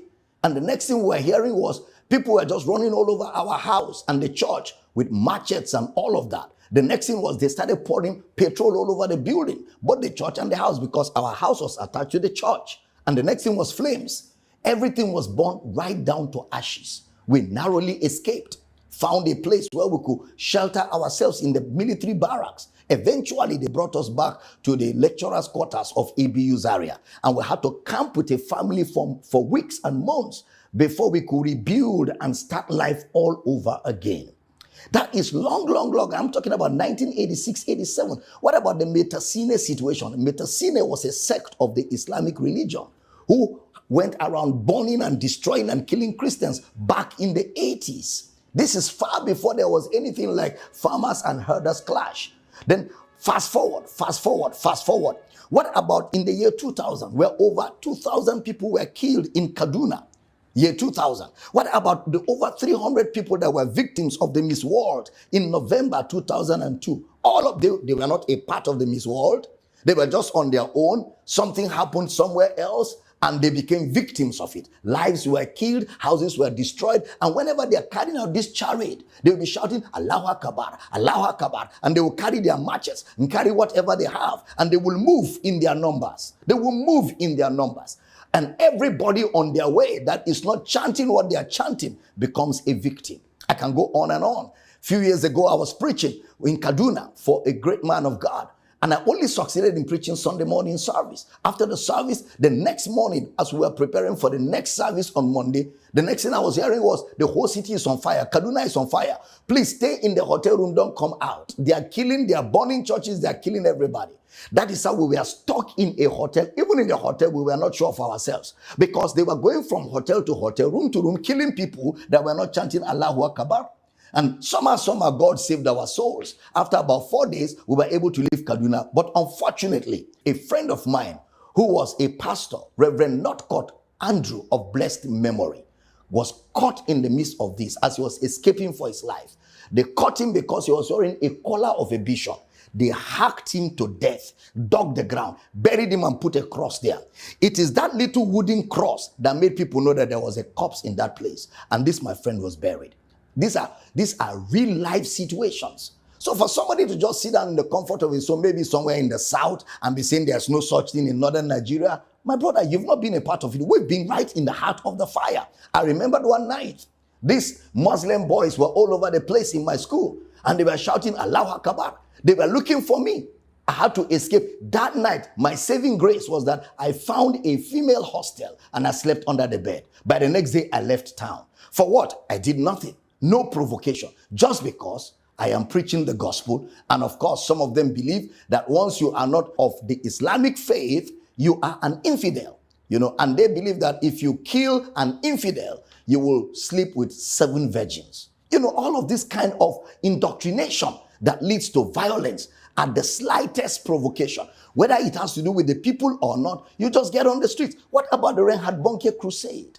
I'm talking about the Reinhard Bonnke crusade in Kano, where people were hacked, macheted, and killed just because a crusade where the gospel of Christ was going to be preached.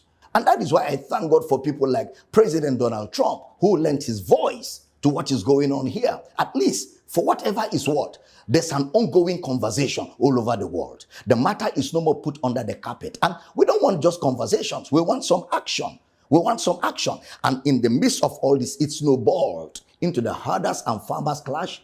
It snowballed into banditry, and everything becomes very complicated. Very complicated. And people are dying by the day. There are people in northern Nigeria, places like Borno State, places like Plateau State, places like Benue State, places like southern Kaduna, where whole villages have been taken over by some of these bandits, by some of these Islamic extremists, by some of these Boko Haram people. They've taken over whole villages, driven the villagers away. And somebody said there is no such thing in Nigeria. Why do we have IDP camps? Why do we have IDP camps? When we never had an earthquake, we never had an earth tremor, why do we have IDP camps when there is no natural disaster? Other than the fact that people are being made victims of what they have no knowledge of. In a secular state like Nigeria, where all religions are permitted to be practiced, this ought not to be allowed. This ought not to be allowed at all. Our government have a duty. Now, when you live in a country like that, where you don't know what becomes of you the next day, you go out, you don't know if you're going to come back. When you go to church, you're not sure if you're going to come back. When you live in such a country, it's almost as if there's no government. And because the first responsibility of government is security of lives and properties. That's the first responsibility of government, whether at the federal level, at the state level, or at the local government level. Because the population don't have access to arms. But unfortunately, some of these bandits, some of these terrorists, some of these extremists, they are carrying AK-47s. And you wonder, where did they get them from? In fact, it's unfortunate that at a point in Nigeria, there was even a local government in Borno State where Boko Haram drove all our Nigerian security forces and put their flag there. It's very unfortunate. And the government of Nigeria need to do something quickly. Otherwise, where this is taking us to, we do not know. This has to come to an end. The ADP camps need to be emptied. Let people go back to their homes.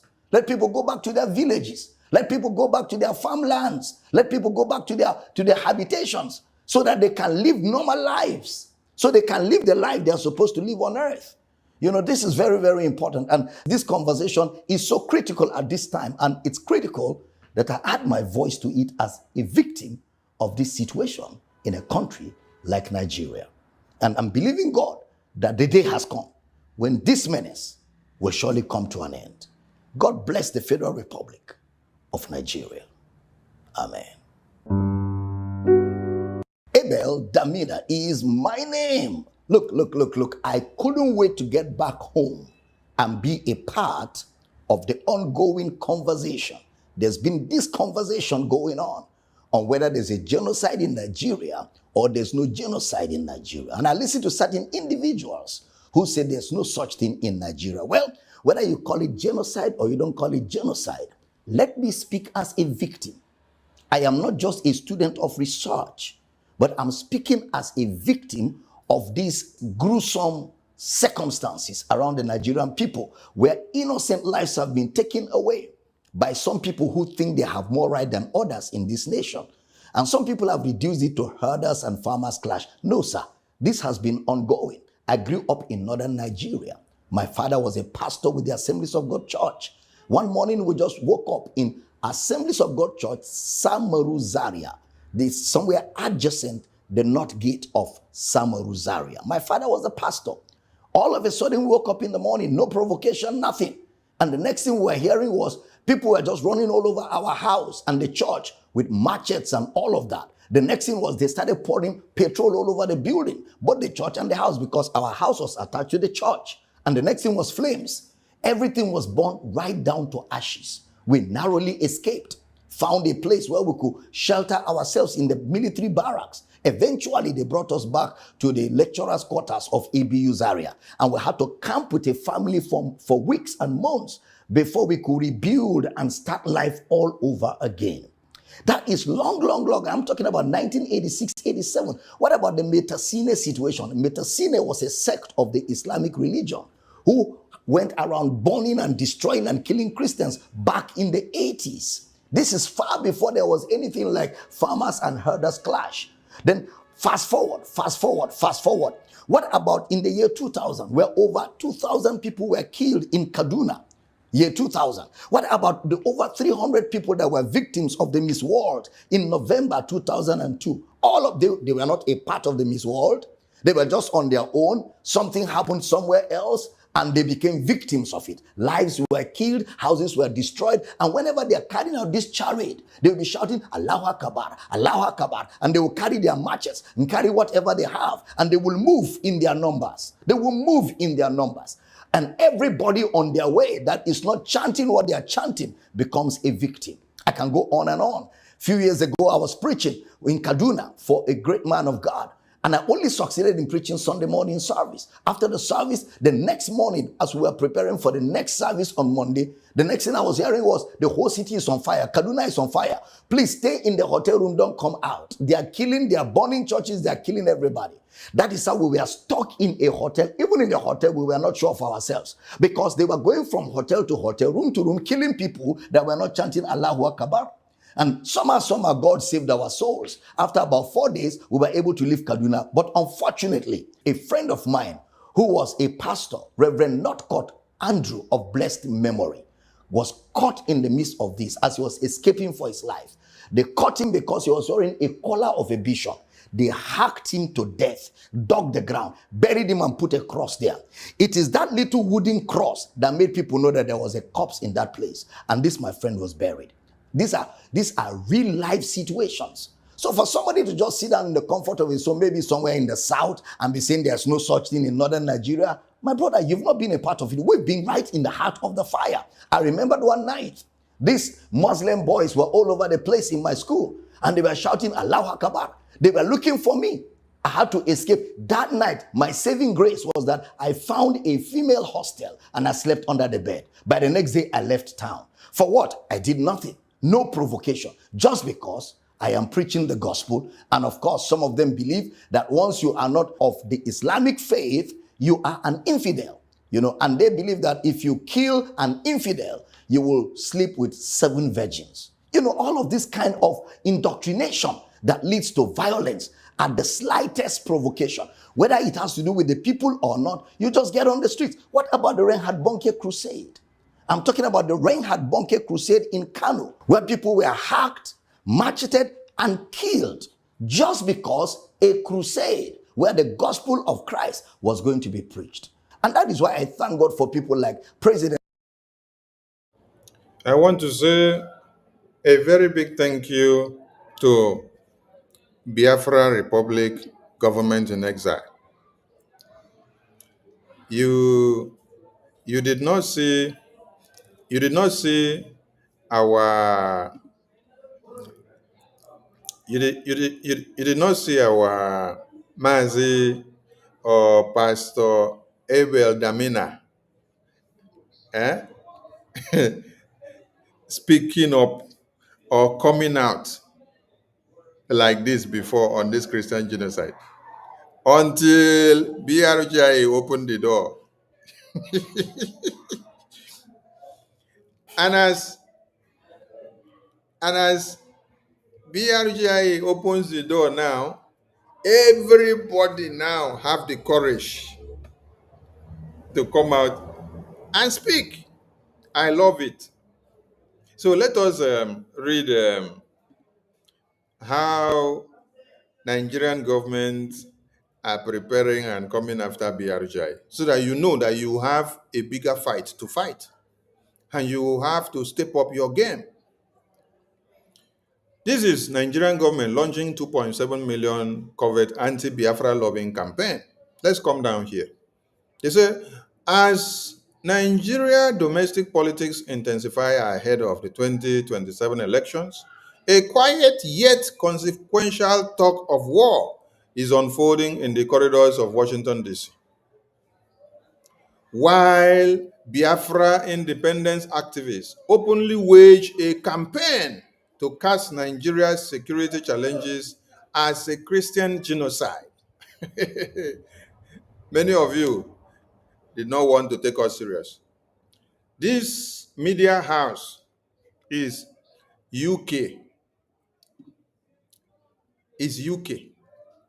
UKWhoWhoOnline.com. Now, new reporting and sources told whoowho.com that President Tinubu's government is quietly mounting its own counter-lobbying in the United States, signaling a high-stakes battle for narrative control on the global stage. So, if Biafra lobbyists succeed in obtaining congressional backing for sanctions or restrictive designations, they will weaponize the U.S. foreign policy apparatus against Nigeria. Do you not get the point? We have done what? We have weaponized the U.S. foreign policy apparatus against Nigeria already. Because we have done what? We have succeeded in obtaining congressional backing for sanctions or restrictive designation of Nigeria. Are you getting the point? It is happening already. So, we have succeeded in weaponizing the U.S. foreign policy apparatus against Nigeria. And so, this says, for Tinubu, that will translate into additional international pressure on its security forces, diplomatic isolation, and credibility damage on one diplomatic source. Are you people seeing it? That Nigerian government is in one chance BRGIE has succeedingly weaponized the U.S. foreign policy apparatus against Nigeria. BRGIE has successfully weaponized the U.S. foreign policy apparatus against Nigeria. And you all need to do what? To wake up and support BRGIE.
So, Biafran people are at this time supposed to know that they have done noble in Washington, D.C. Nigeria is in one chance. Some of you don't understand the intricacies of the designation of Nigeria as CPC. While BRGIE carrying Biafra flag are campaigning to destroy Nigeria. Do you know how much and how far you have destroyed Nigeria now? You don't know. This is what you need to understand. You have been able to weaponize the US policy apparatus against Nigeria. And this will affect Nigeria in international pressure on their security forces. Are you listening?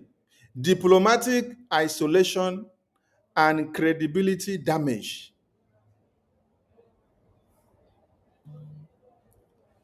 Now, let me come back here.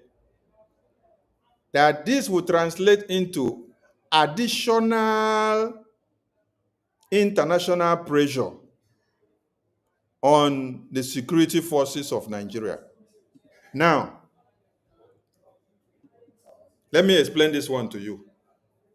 Did you now see that the Nigerian military forces, they are under international pressure now? Do you now understand it? The designation of Nigeria as a country of particular concern is one method of putting Nigerian military formations on international pressure. And this will be wobbling Nigeria like this. They are shrinking. This is a systematic pattern of you getting Biafra. And you have to wake up to support BRGIE. You have to wake up to support Biafra Defense Forces. Because we have been able to do what? Weaponize the US foreign policy apparatus against Nigeria. The designation of Nigeria as a country of particular concern has granted us the avenue to see sanctions on Nigeria, restrictive designations. We have, by this very act, weaponized the US foreign policy apparatus against Nigeria. And one thing that you have to start saying first is that there will be and there must be additional international pressure on the military formation or security forces of Nigeria. And that is happening already. It is in motion. You can see that they are in disarray. You can see that American government has just proposed a guns are blazing on Nigeria. Since you heard that, you see that the military formations of Nigeria are in disarray. You see that Nigerian government alone are in disarray because they cannot defend what is coming. This Biafra, what our forefathers did differently, we are going to also do it stylishly. We are also going to do it stylishly. Our fathers fought with guns and bullets, and they did not have opportunity to have a one-on-one sit-down conversation with the US lawmakers to be able to deliberate and to talk and to discuss anything. But you see today, yesterday you saw my acting prime minister wonderfully dressed, seated in an interview with Gunter, chairman of Austrian Committee on NATO, Kosovo, Ukraine, and EU. And then, if you look again, you see my same APM making his way to Washington, D.C. You see him everywhere. You see him everywhere. Having meeting in Washington, D.C. You see him everywhere. Everywhere there is conference, you see him there, sending the message and explaining something. Now, something is happening. I want all Biafrans to understand something, that your freedom is here. And you need to understand the implications of Nigeria being designated as a country of particular concern.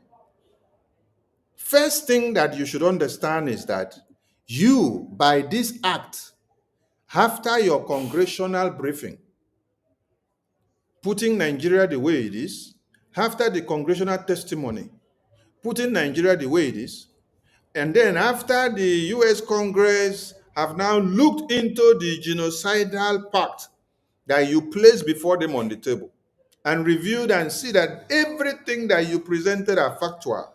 There is nothing fictional about it. They've come to the conclusion of dealing with Nigeria. And what is that to your advantage? Number one is that you have been able to weaponize U.S. foreign policy apparatus against Nigeria. And then the next thing you will see that this will translate into additional international pressure on the military formations and security forces of Nigeria. Then the next thing you will see is that there will be diplomatic isolation to Nigeria. Because of them being a country on a red list, there will be diplomatic isolation on Nigeria. When there is diplomatic isolation on Nigeria on the international table, what do you think will happen to Nigeria? American government is helping you to weaken Nigeria small so that you can gain your power to gain your independence. This is credibility damage. Credibility damage. Credibility damage. It is time for all of you to put all your asunders aside. It is time for all of you to keep your hatred and personal issue aside as a fellow Biafran. But come into BRGIE and support financially, because we have gotten Nigeria on their balls. Yes, we have grabbed their testicles and we are squeezing it. And they are crying now. They are crying now because number one is that we have gone to the point of weaponizing U.S. foreign policy against them. Yes. All those apparatus of foreign policies are now against Nigeria because they are on the red list. Now, let me ask you, on a normal ground, will the security or military formation of Nigeria be threatened when they heard that American military are coming to crush the terrorists? Are they supposed to be threatened? No. It's because you are on the CPC list. That is why you will now become endangered species to international pronouncement. Everything that international community will be saying now will be a pressure kind of on you. And this pressure is coming on the security forces of the country, because when your military formation is alive, they are not afraid of anything. That means your country is alive. When your military formations are volatile, they have become so vulnerable and they are dying. And as we speak, they are dead already. So the CPC designation of Nigeria is one that Biafra Republic government in Israel have successfully opened a door for more sanctions on Nigeria and more restrictive designations on Nigeria, and also weaponize the U.S. foreign policy apparatus against Nigeria. So this now is translating into international additional pressure on the Nigerian military formations. Then you're going to see diplomatic isolation as well. Then you're going to see credibility damage. Credibility damage. So it is opportunity for all Biafrans to now wake up.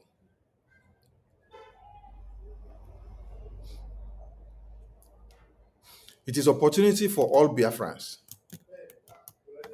to now wake up and put their hands together and support BDF and BRGIE, because we have done Nigeria something very bad. This is the opportunity for all of you to come together and deal with Nigerian terrorist government. You see, the kidnapping of Mazi Nnamdi Kanu count as one crime against Nigerian government, which we stipulated on the congressional testimony. So when you see American government and other, see now, you see when they say where America stand, or when America speaks, others follows. Let me explain to you. Since when we went to Europe to have the Helsinki Convention, we went to Europe to have the Latte Convention of the Declaration of Biafra. Did you hear it speak volume? Did not speak volume more. And America did not even comment on it. Now we came back to America July, August, September, October. We did just few things. And now fire sparked in America.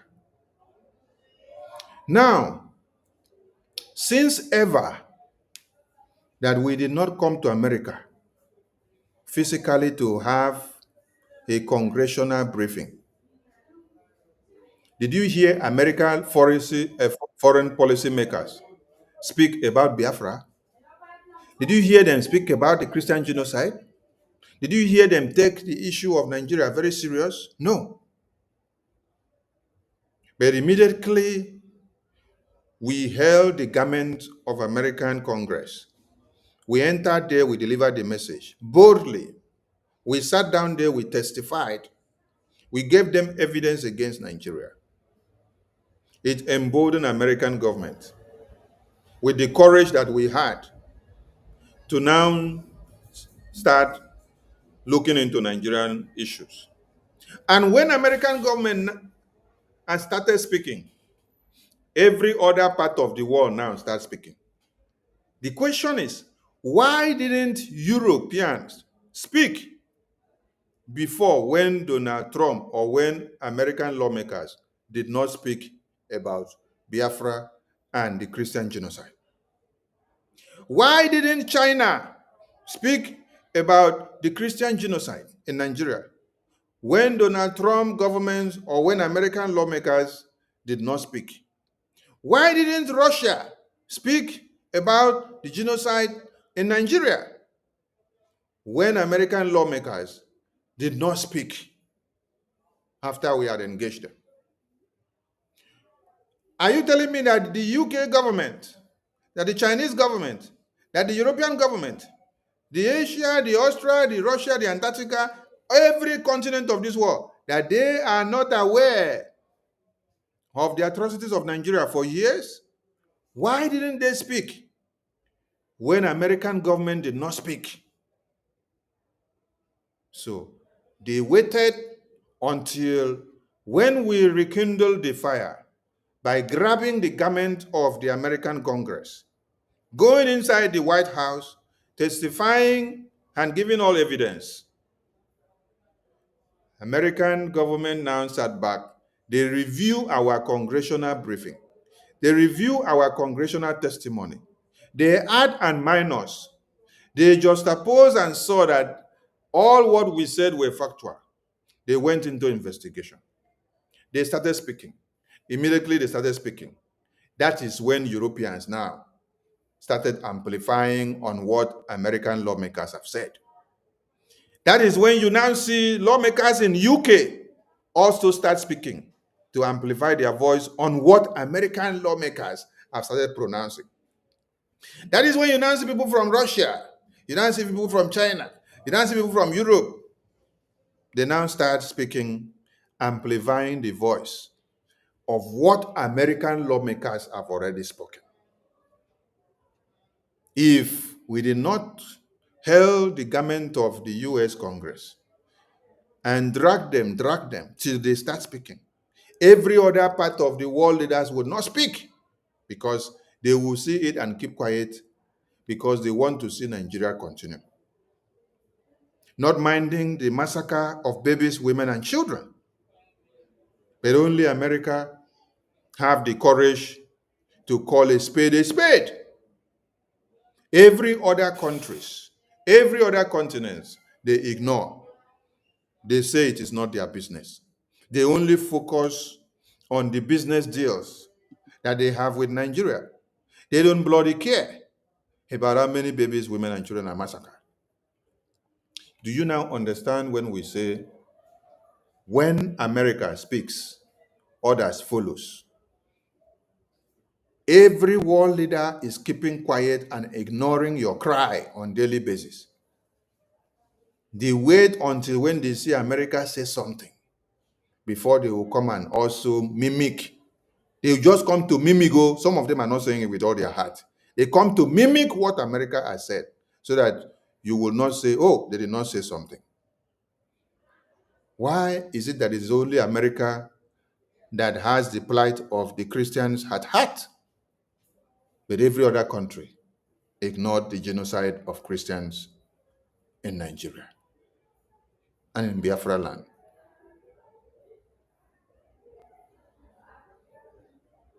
For the past years, all the countries of the world have continued to enjoy diplomatic engagement and businesses with Nigerian government. And they look away from the genocide that is happening in Nigeria until BRGIE grabbed the hems of the garments of the American lawmakers and tell them, I will never leave you unless you look into my case. I will never leave you unless you look into my case. And now American lawmakers have spoken, and then the world leaders can now start putting their voices. Ask somebody a very simple question. Why has Russia, China, Europe, UK, Asia not spoken about the Christian genocide since 2002? Why have they not made any step to sanction Nigeria for the Christian genocide since 2002? Why is it that for the past 10 or 20 years, is only America that sees the importance of sanctioning Nigeria for supervising the genocide on Christians? Donald Trump did it when he was the president in 2018. And he has come back again. American government is still doing it again. Why is it that it's only America that have the interests of Biafrans at heart? But the Europeans, the European Commission, they have done so well by aligning with Nigeria because of oil and gas to imprison our prime minister. So if American government were also putting Nigerian oil and gas on the table, they would have imprisoned our acting prime minister now. Yes. American government would have imprisoned our US North and South American rep now. American government would have imprisoned our deputy North and South American rep now. American government would have imprisoned our minister Love now. American government would have imprisoned our minister Akuta now. American government would have imprisoned our minister Mazi Chima now. American government would have imprisoned our COS Mazi Amobi now. American government would have imprisoned all our leaders, reps and admins that we have in America now, if they put the oil and gas interests of Nigeria on the table. They would have shut down our Biafra Republic government in exile headquarters now, and then imprison all of us in America. They would have locked all our officials in the US now up, just like Europe have done for Nigeria, because of their interest of oil and gas.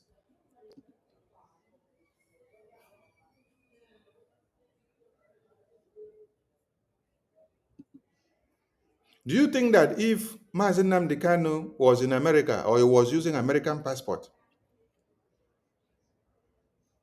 that the UK government would have succeeded in working out the handing over of Mazi Nnamdi Kanu to Nigerian government to kidnap in Kenya? Since Mazi Nnamdi Kanu was kidnapped in Kenya, what have you heard from the UK government as their own citizen and national using their passport who was kidnapped? They wouldn't say anything because they know Nigeria is where their interest lies. So if Nigeria come to the UK and kidnap Mazi Nnamdi Kanu, they will even work it out for them. Talk less of being in Kenya. I salute all Biafrans, and I'm calling on all of you to come out tomorrow and support BDF, support BRGIE, because we have a big battle to carry out. We have done so much and we are going forward. So like I said, we have been able to weaponize the US foreign policy against Nigeria. And this will also translate into what? International pressure on the Nigerian military terrorist formations. And it is happening, and you can see it now. And Nigeria is going to face diplomatic isolation. Nigeria is going to face credibility damage. This is what awaits Nigeria with this designation of Nigeria as CPC. So it is opportunity for every Biafran to key in and fast forward the trend, fast forward this movie of how you want to watch it to come to the final stage. Come in and support Biafra now more than before, because the table is open for us to dine.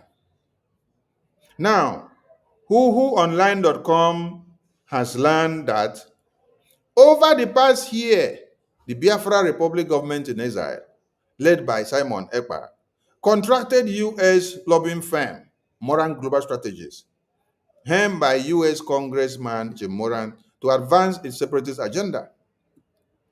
Then, multiple U.S. congressional sources confirmed to whoonline.com that BRGIE and Moran Global Strategies have fed U.S. Republicans, including Senator Ted Cruz, data and testimonies depicting alleged massacres of Christian communities in Nigeria.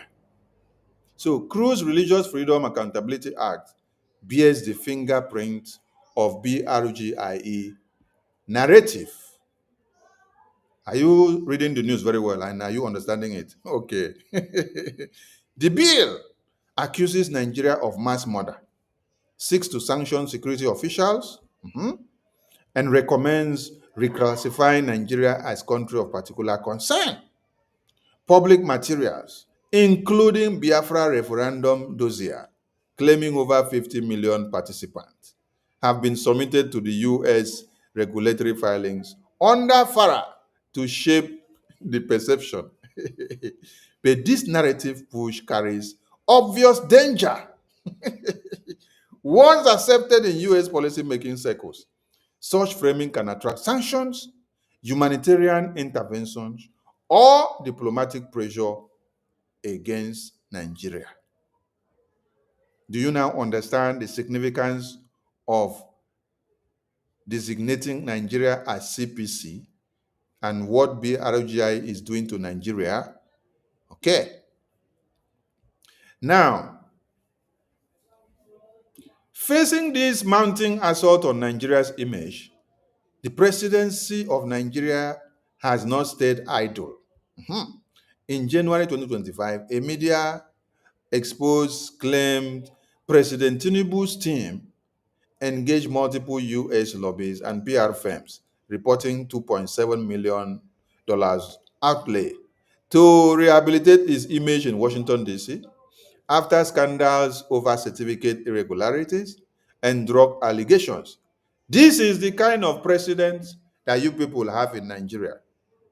A president that is lobbying to erase his name from the system because of his narcotic business and certificate scandal.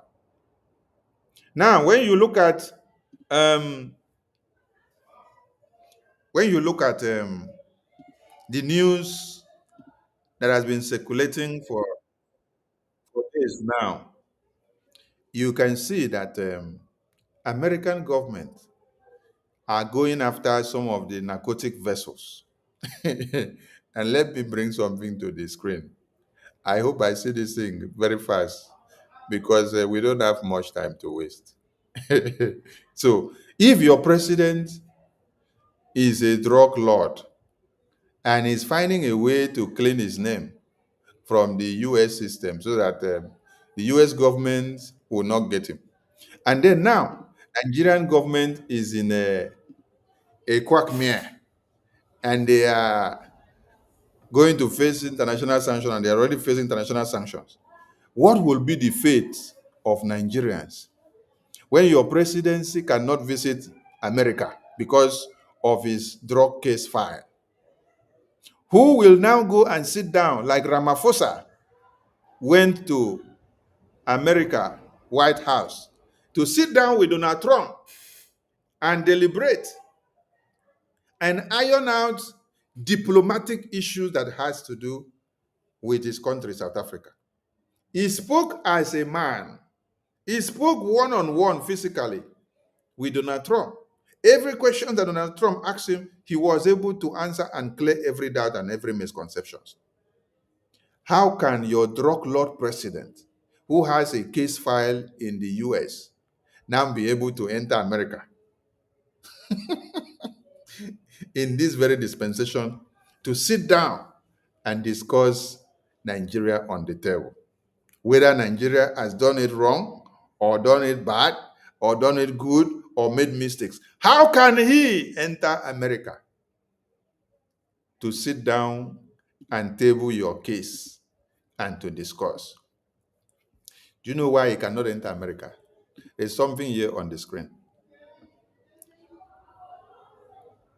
This happened, I think, 3 or 4 days ago. The United Kingdom suspends some intelligence sharing with the US over boat strike concerns in major break. Now, this boat strike concern, why did US strike this boat? US struck this boat because this boat was carrying narcotics. This boat was carrying drugs, according to the news. So, the US government strikes every boat or ship that they see that is carrying drugs to enter into America or to even to pass by, which they know that is going to destroy the life of humanity.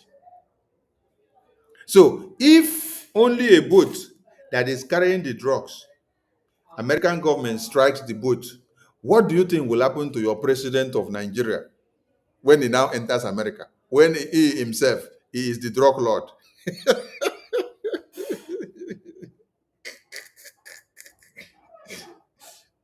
When your president of Nigeria now happens to be the drug lord himself, what do you think will happen to him if he enters America? Don't tell me that American government will bomb him the way they bombed the boat.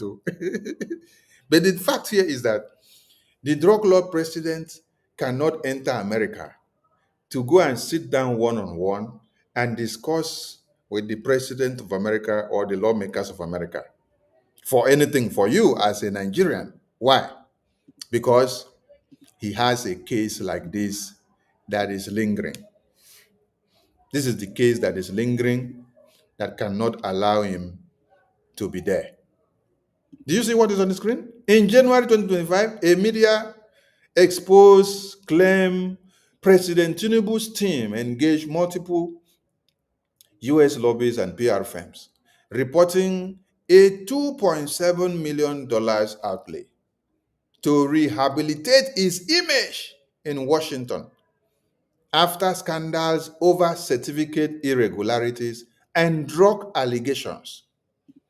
This is why, as Nigeria is in problem now, in this time of diplomatic isolation now, in this time that we have been able to weaponize US foreign policies against Nigeria with all the apparatus now, at this time that we've been able to see that sanctions go to Nigeria now, the Nigerian presidency cannot visit America to sit down one-on-one to discuss. Who did you see that visited America? It is some of his cabinet members, whether the Minister of Foreign Affairs, the ambassador from here, they now go, they sit down. Even Buala was one of the people that went, the same Buala that told Nigerians that if you give Tinubu 100 years, that Tinubu cannot make any change in Nigeria.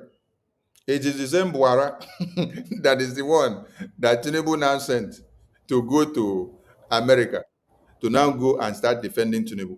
This is Buala. Let me show this one on the screen. So imagine the kind of people that wants to go and defend Nigeria now. Look at them. This is in 2023. Buala said, if you give Tinubu 30 years, nothing will work. He cannot do anything, cannot change anything in Nigeria.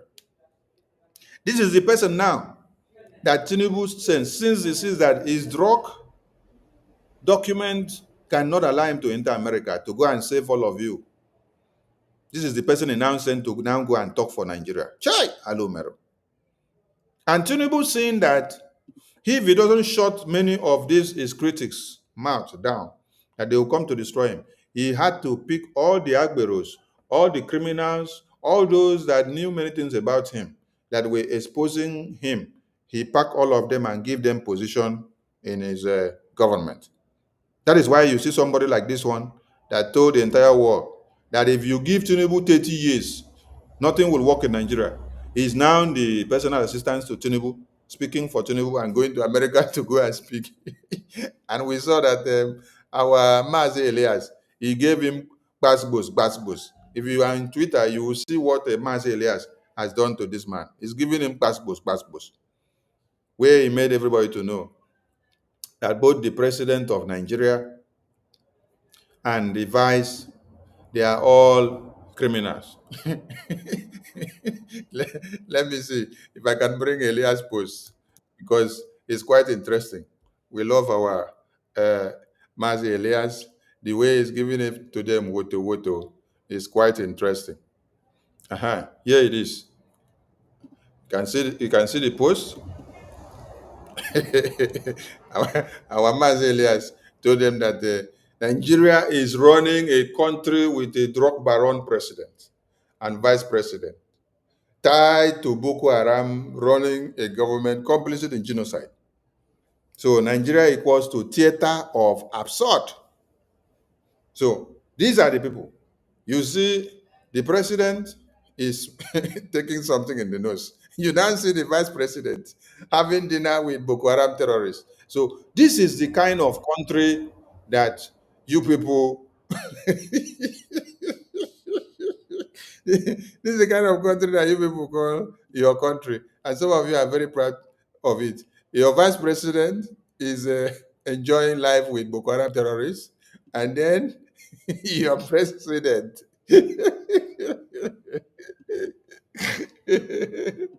Oh my God. Anyway, let me go back to what I was reading, because you guys are making me enjoy this evening broadcast so much.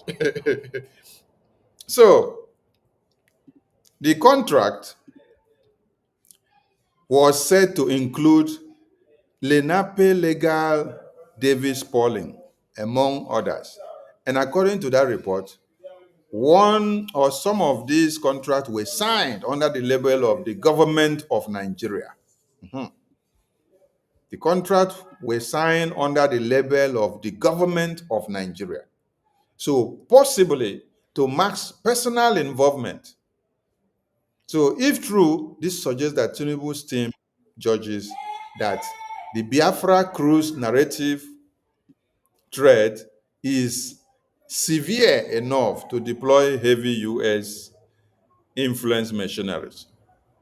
But before Tinubu could sleep and wake up, the Biafra cruise narrative, as they call it, has already fostered. It has already yielded the fruit because they were sleeping. They undermined Biafra Republic government in exile.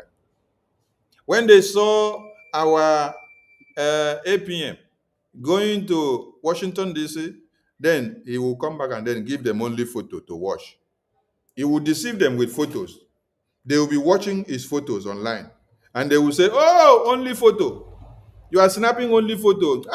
This photo doesn't make anything. Only photo is what you went to do. Did you think that he will come and play the audio and the video of the meeting discussion that they had? He'd come and deceive you people with only photo. Then you now went back to sleep. You say, that Biafra Republic government in Israel. Okay, Nkere is not doing anything. He's only slapping photo. He's only slapping photo. He's snapping photo. He's carrying bag. He's snapping photo. But today, all of you now have seen that the photo that Nkere was giving you people to watch, there was something behind the photo. And now you are all crying. Nigeria is crying now because of the photo that they have been watching. You were watching only photo. You enjoyed the photo of Okengera. You say it's Photoshop, Photoshop, Photoshop. Today, what is happening to the Photoshop photo of Okenkere and Senator Ted Cruz? Hey, from Photoshop of Okenkere to Nigeria being sanctioned, just like that. Una sleep, wake up. Una see say Photoshop of Okenkere, una say that Photoshop, it don't become sanctioned to Nigeria. This is how you people will sleep in Nigeria and wake up and see yourself in Biafra, because you will not still take us serious. Yes. God will harden the heart of Pharaoh to the point that you will continue to remain adamant. You will continue to remain stupid. You will continue to remain blatant in whatever we say. We will call you and say, come and join us. You say, no, we are not making any difference. We are not doing this. We are not doing that. And by the time you sleep and wake up, you will see that another sanction has been dropped on Nigeria. This first one alone is the beginning. Another sanction will soon drop on Nigeria. As it stands already, the military formations of Nigeria is on international pressure because we've been able to weaponize the U.S. foreign policy apparatus against Nigeria. And there is going to be international diplomatic isolations, credibility damage on Nigeria. You people are taking BRGIE for a joke. But the Nigerian government are confessing here. The UK government media houses that went to do investigation, they are confessing of what BRGIE have been doing behind the scene and what has come out to play in the physical, which many people did not take us serious. Because they were calling it Biafra Cruise, Biafra and Cruise narrative. That is how they were calling it. But now, the Biafra and Cruise narrative, the Biafra and Cruise narrative has become something else. And Nigeria is going into coma. Imagine that Nigerian government officials are traveling to America all of a sudden to come and have meeting in America. Since Tinubu, let me make it clear to some of you. Since Tinubu came into power, Tinubu dissolved the ambassadors that were available in where? US. He did not care to appoint new ambassadors because he took it to be useless. Not even international lobbying, because they were not taking Biafra Republic government in Israel to be serious. Those that they have paid to destroy and disturb us were guaranteeing them that Okenkere cannot go to anywhere. Okenkere cannot achieve nothing. Okenkere cannot do anything. That the Nigerian government should go and relax. That Okenkere is not, that he cannot give anything, cannot do anything, cannot touch them. So they went to sleep. But they sent them to come and attack our finance. They attack. We shrink them off. They now went to go and bring account information to be reading it on social media. Chioma and Ruby Nadi and Emma and Ajare, they were reading our bank account information in America to everybody on the media so that Nigerian government can know what to do. They thought they have destroyed us. We're just acting like zombie. We just kept quiet and we were acting like zombie. When everybody say, hey, Minister of Information, why are you not responding to the movement of account of BRGIE that Emma and Chioma and Ruby Nadi and Vama are sharing on the social media? I said, media team, ignore them. We have something important that we are working on. And they were making noise everywhere. After they have blocked website for 3 months, as you were busy attacking and spreading our bank statement on the social media, we were busy cooking something. And Nigerian government and now we're calling it Biafra Cruise narrative. Nigerian government says it is Biafra Cruise narrative. Now, Biafra Cruise narrative has given the fruits. Yes, and Nigeria is sanctioned. CPC. And if you don't know the intricacies or the importance or the meaning of what this CPC means to Nigerian government, one, it means that we have been able to put restrictive sanctions and measures against Nigerian government. We have also weaponized U.S. foreign policy apparatus against Nigeria. We have also activated international diplomatic isolation against Nigeria. We have also activated credibility damage against Nigeria. We have also activated international pressure on Nigerian military formations. How many things are that? Go to the library and find out the meaning of everything that I said. If you did not understand, ask your pastor to explain so that when you see the next thing that is going to happen, you will know that Biafra cruise narrative is playing in. Stop undermining the Biafra Republic government in exile. Stop undermining this very cabinet. They are few, but very strong. Yes, Okenkere did not need a professor. He did not need a doctor. He did not need an engineer inside his cabinet before he was able to have a congressional briefing. First in history congressional briefing and testimony that Biafrans were able to enter the U.S. Capitol to go and submit Biafra matters and indigenous Nigerian matters. Okay? Okenkere did not need doctors and professors to do that. No. But he only needed his cabinet who stand by him and give him the support with our lobbies and attorney, and the rest follows. And many of you that contribute financially and trusted in him and trusted in what we are doing. Are you getting the point? So, come tomorrow and give all your support, because the best is yet to come. You are just seeing the beginning of it. They said the Nigerian government has denied the Christian genocide accusations. Foreign Minister and Information Ministry have characterized them as false, politically motivated smears. Diplomatically, Nigeria has signaled readiness to counter these claims. But have they been able to counter it? They are running to America, coming everywhere, left, right, and center. Now they are sleeping in America. They are trying diplomatic channels and perhaps engaging its own Washington-based advocates, but it is not yielding fruit. Thus, Tinubu's response appears dual. He said, public pushback and private influence operations. Tinubu's pivot to Washington lobbying suggests he recognizes the external battleground of narrative control, okay, which is BRGIE.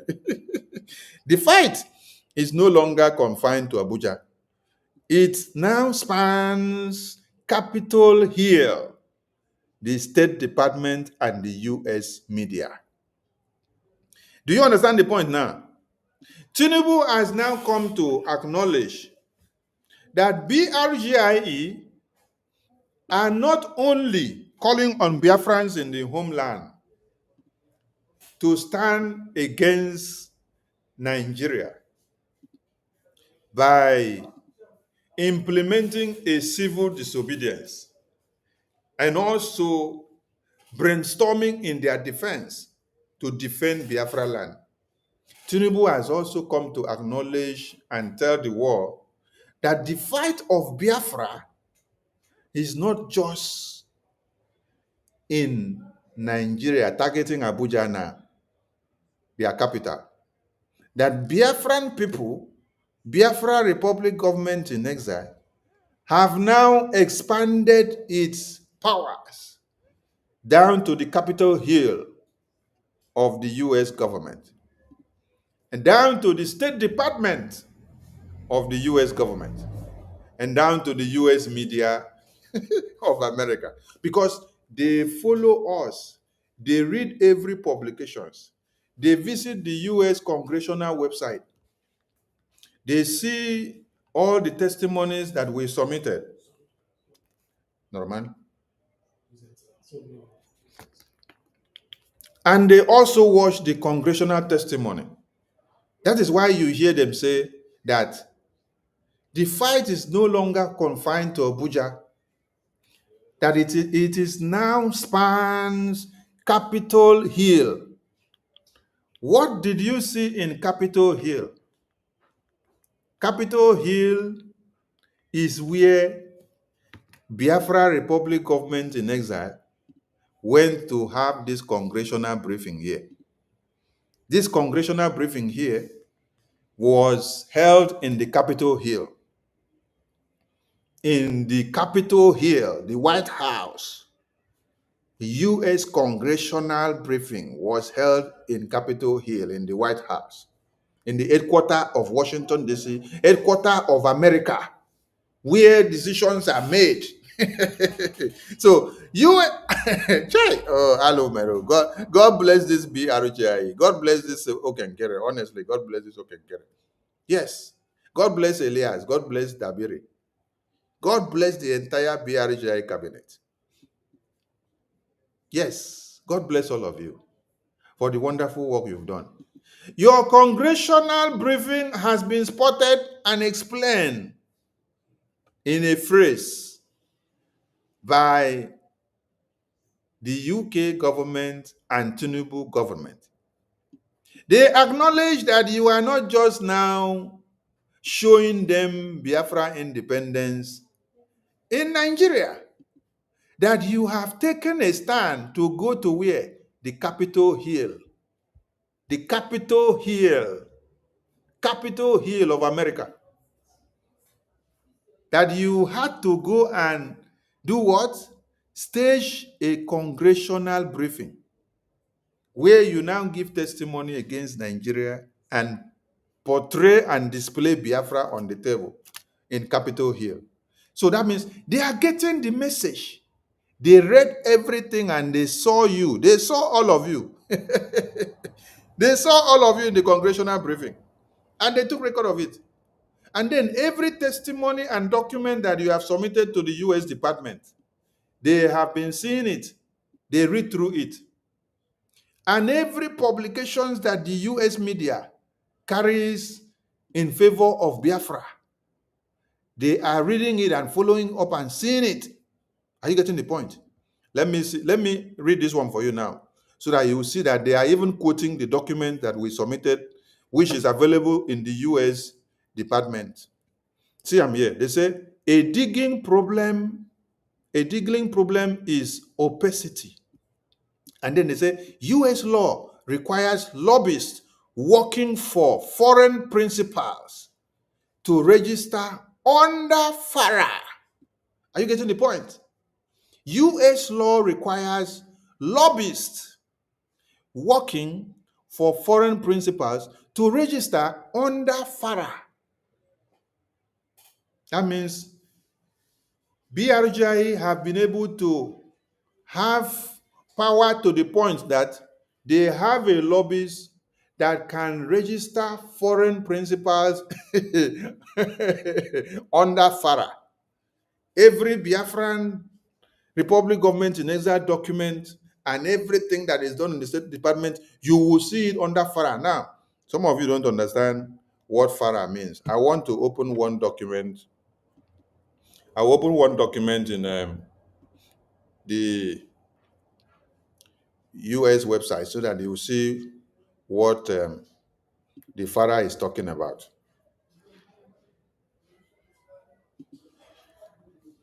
Let me go to our US website, our government website. Now, this is our government website. Now, I believe everyone can see the screen. Okay. Now, here, we say BRGIE in talks with US government over deal and makes offer public. When I click on this photo, so it will open the document file inside the FARA website. The FARA is the US government website. So that file that I click, that photo I click in our website, this is where it has taken me to. So it's now available in the US government website. That is, if you look at what I'm displaying here now, They say received by NSD FARA Registration Unit 07/21/2025. Then they say this material is distributed by Moran Global Strategies Incorporation on behalf of Biafra Republic Government in Exile. Additional information is available at the Department of Justice, Washington, D.C.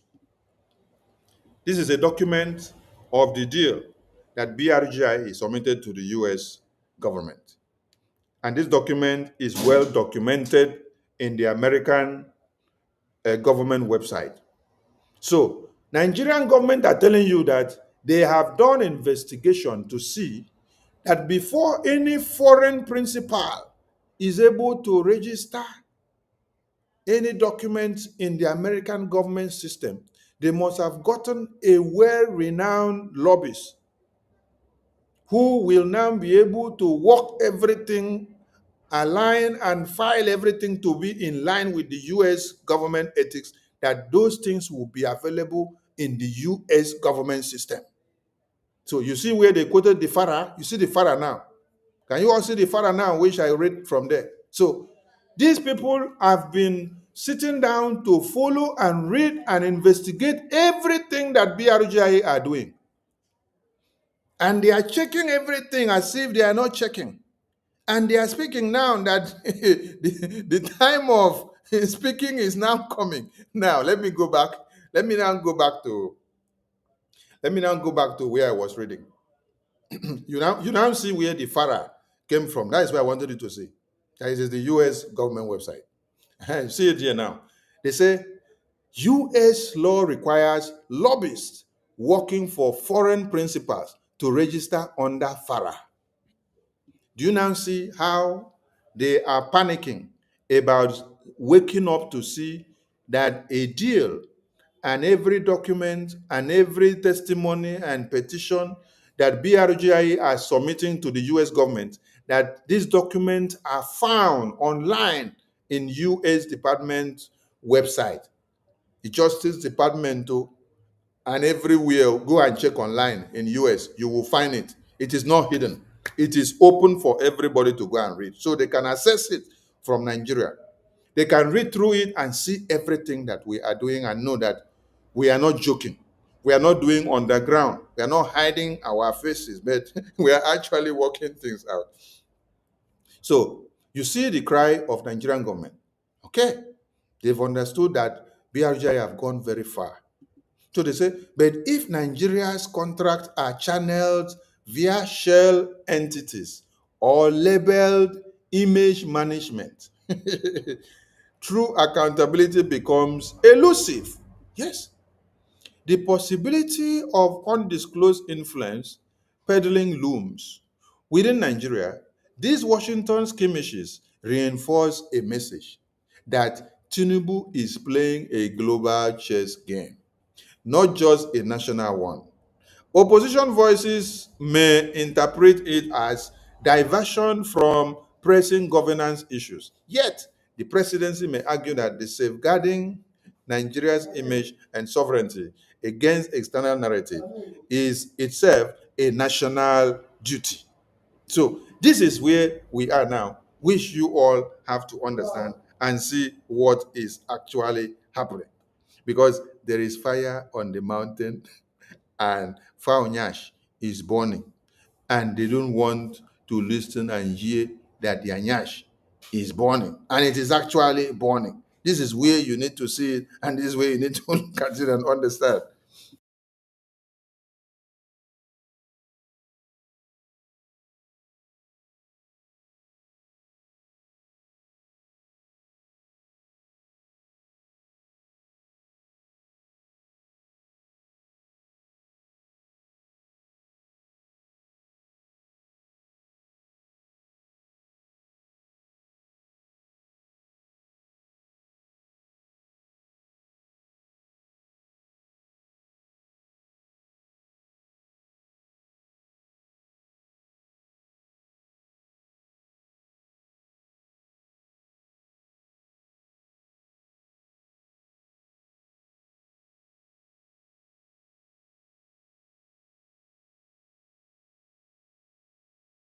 So looking at one Nigeria today and looking at the situation that BRGIE have knocked them put, it is evident that Biafra is here and we are going very fast. I think we are even going faster than we used to go when our PM was here. Because within July, August, September, October, I know what we have done within these 4 months. And everything is playing out. The result is packing everywhere. And the last one now that just happened is the one that has blown Nigeria off. The stability of Nigeria now cannot be determined. Everywhere is burning. Everywhere is burning now.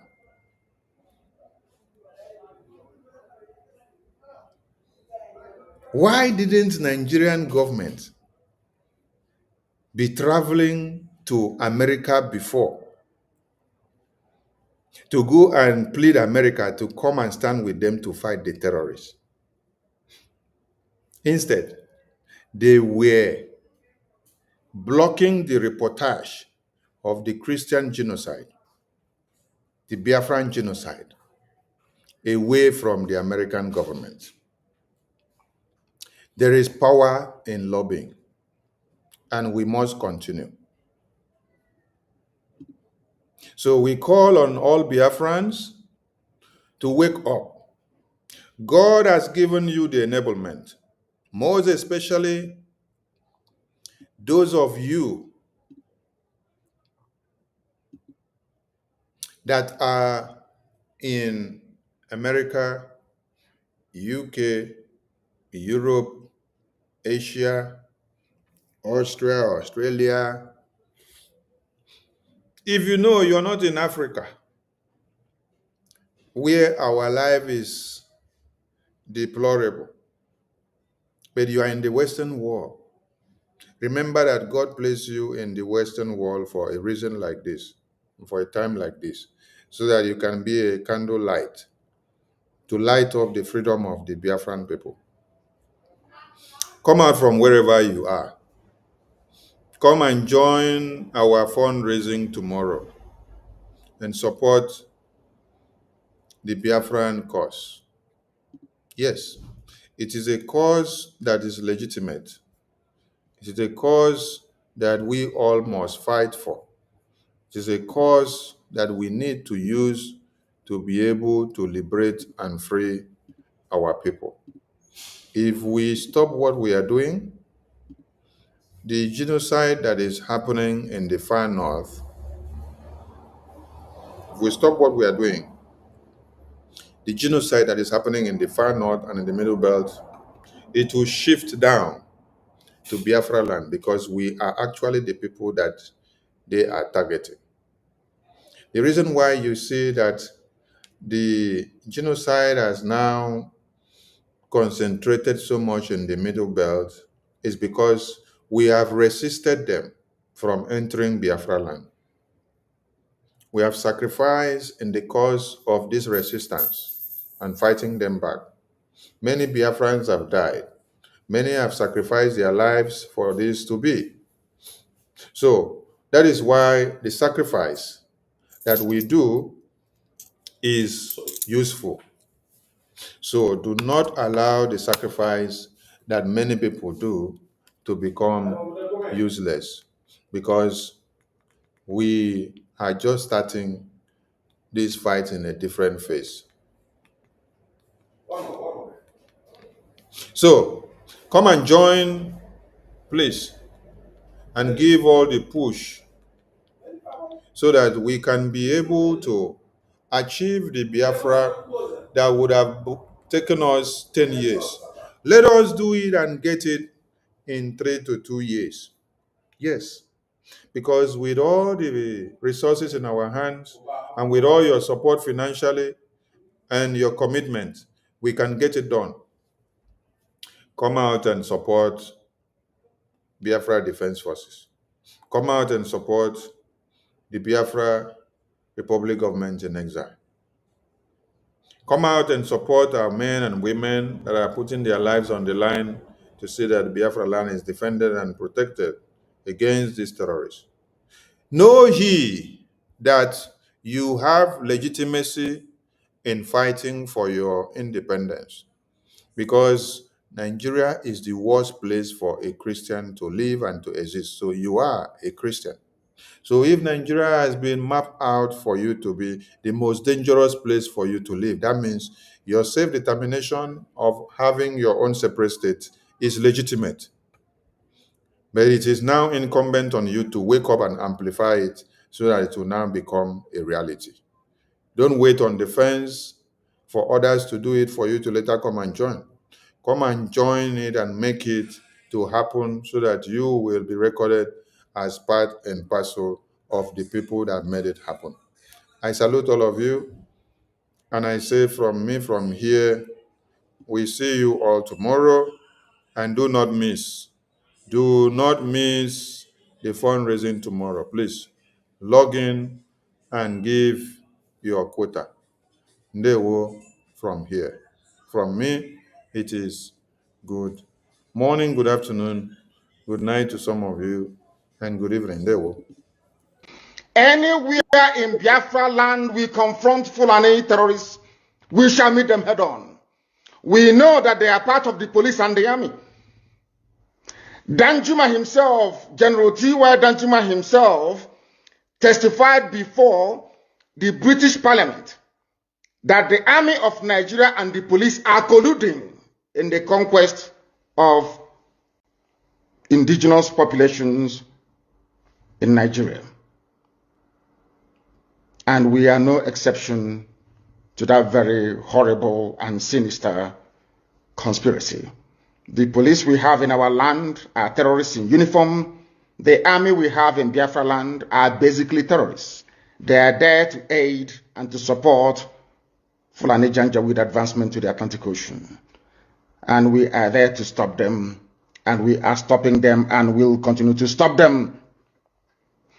A few days ago, as I said, we embedded our men and women of the Northern Command of Eastern Security Network.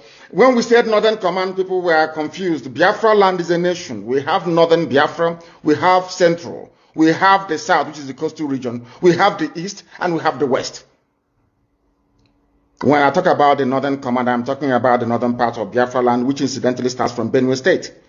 So we are right to be there. If you don't want us to be in Benue State, quietly go back to Abuja and appeal to them. Tell them to release Igbo people in Benue and carve them back into Ebonyi State, where they should belong, or Enugu State, as the case may be. Therefore, anybody, you know, one thing about Nigeria is that anywhere in Biafra land we confront Fulani terrorists, we shall meet them head on. We know that they are part of the police and the army. Danjuma himself, General T.Y. Danjuma himself, testified before. We have 3 ex-former presidents of Nigeria. They all said Nigeria is a mere geographical expression, that is never a country, that the British government trying to make it work, but the people are not united. It's not working. Tafawa Balewa said it. Nnamdi Azikiwe, former president, said it. Former President Goodluck Jonathan. They all acknowledge that Nigeria is not a country. Why are we forcing these people to be together? Why they are different people? So we urge EU to do the right thing. Thank you very much. Thanks a lot. And this was my interview with the Prime Minister in exile of the Biafra Republic, a powerful personality who calls the European Union and the United States of America to recognize the Biafra Republic, to stop the genocide against Christians in Nigeria. And ex-Nigeria is the much better way for the world, much better, of course, for the Biafra people and for the Christians in Nigeria. It will be a stable partner for trade and for security and for prosperity for the Biafran people and as well for the free world. And I thank you very much, Mr. Prime Minister. And also let me say that I will continue my fight towards freedom for Biafra. Okay. And it's a big honor that you have been joining our show. Thank you very much. I just want to remind the EU as well that the Gulf of Guinea is in Biafran territory. They should remember what is happening in Yemen by the Houthis.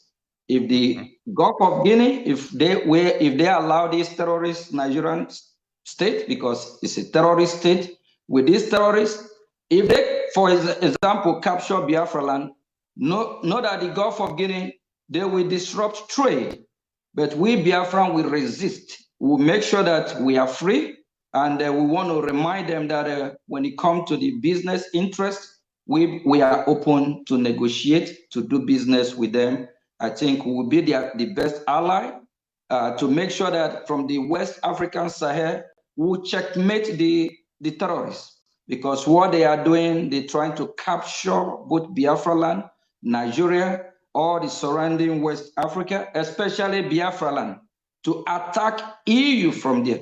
They should recognize Biafra so that we all can counter this terrorism and fight together. Thank you. The time is now. Biafra is here, and our leader, Mazi Nnamdi Kanu, must be released. The Nigerian terrorist state don't have the right to still be holding him because he commit no crime. And our leader, Mazi Simon Ekpa from Finland, he needs to be released. He's just a freedom fighter. Every country in the world fought for their freedom. United States of America fought for their freedom, 1776, from the Great Britain. So Biafra is fighting a just cause for freedom. Thank you very much. Thank you, Mr. Prime Minister. All the best from Austria, from Vienna. Thanks for joining the show. Thank you very much. You're welcome.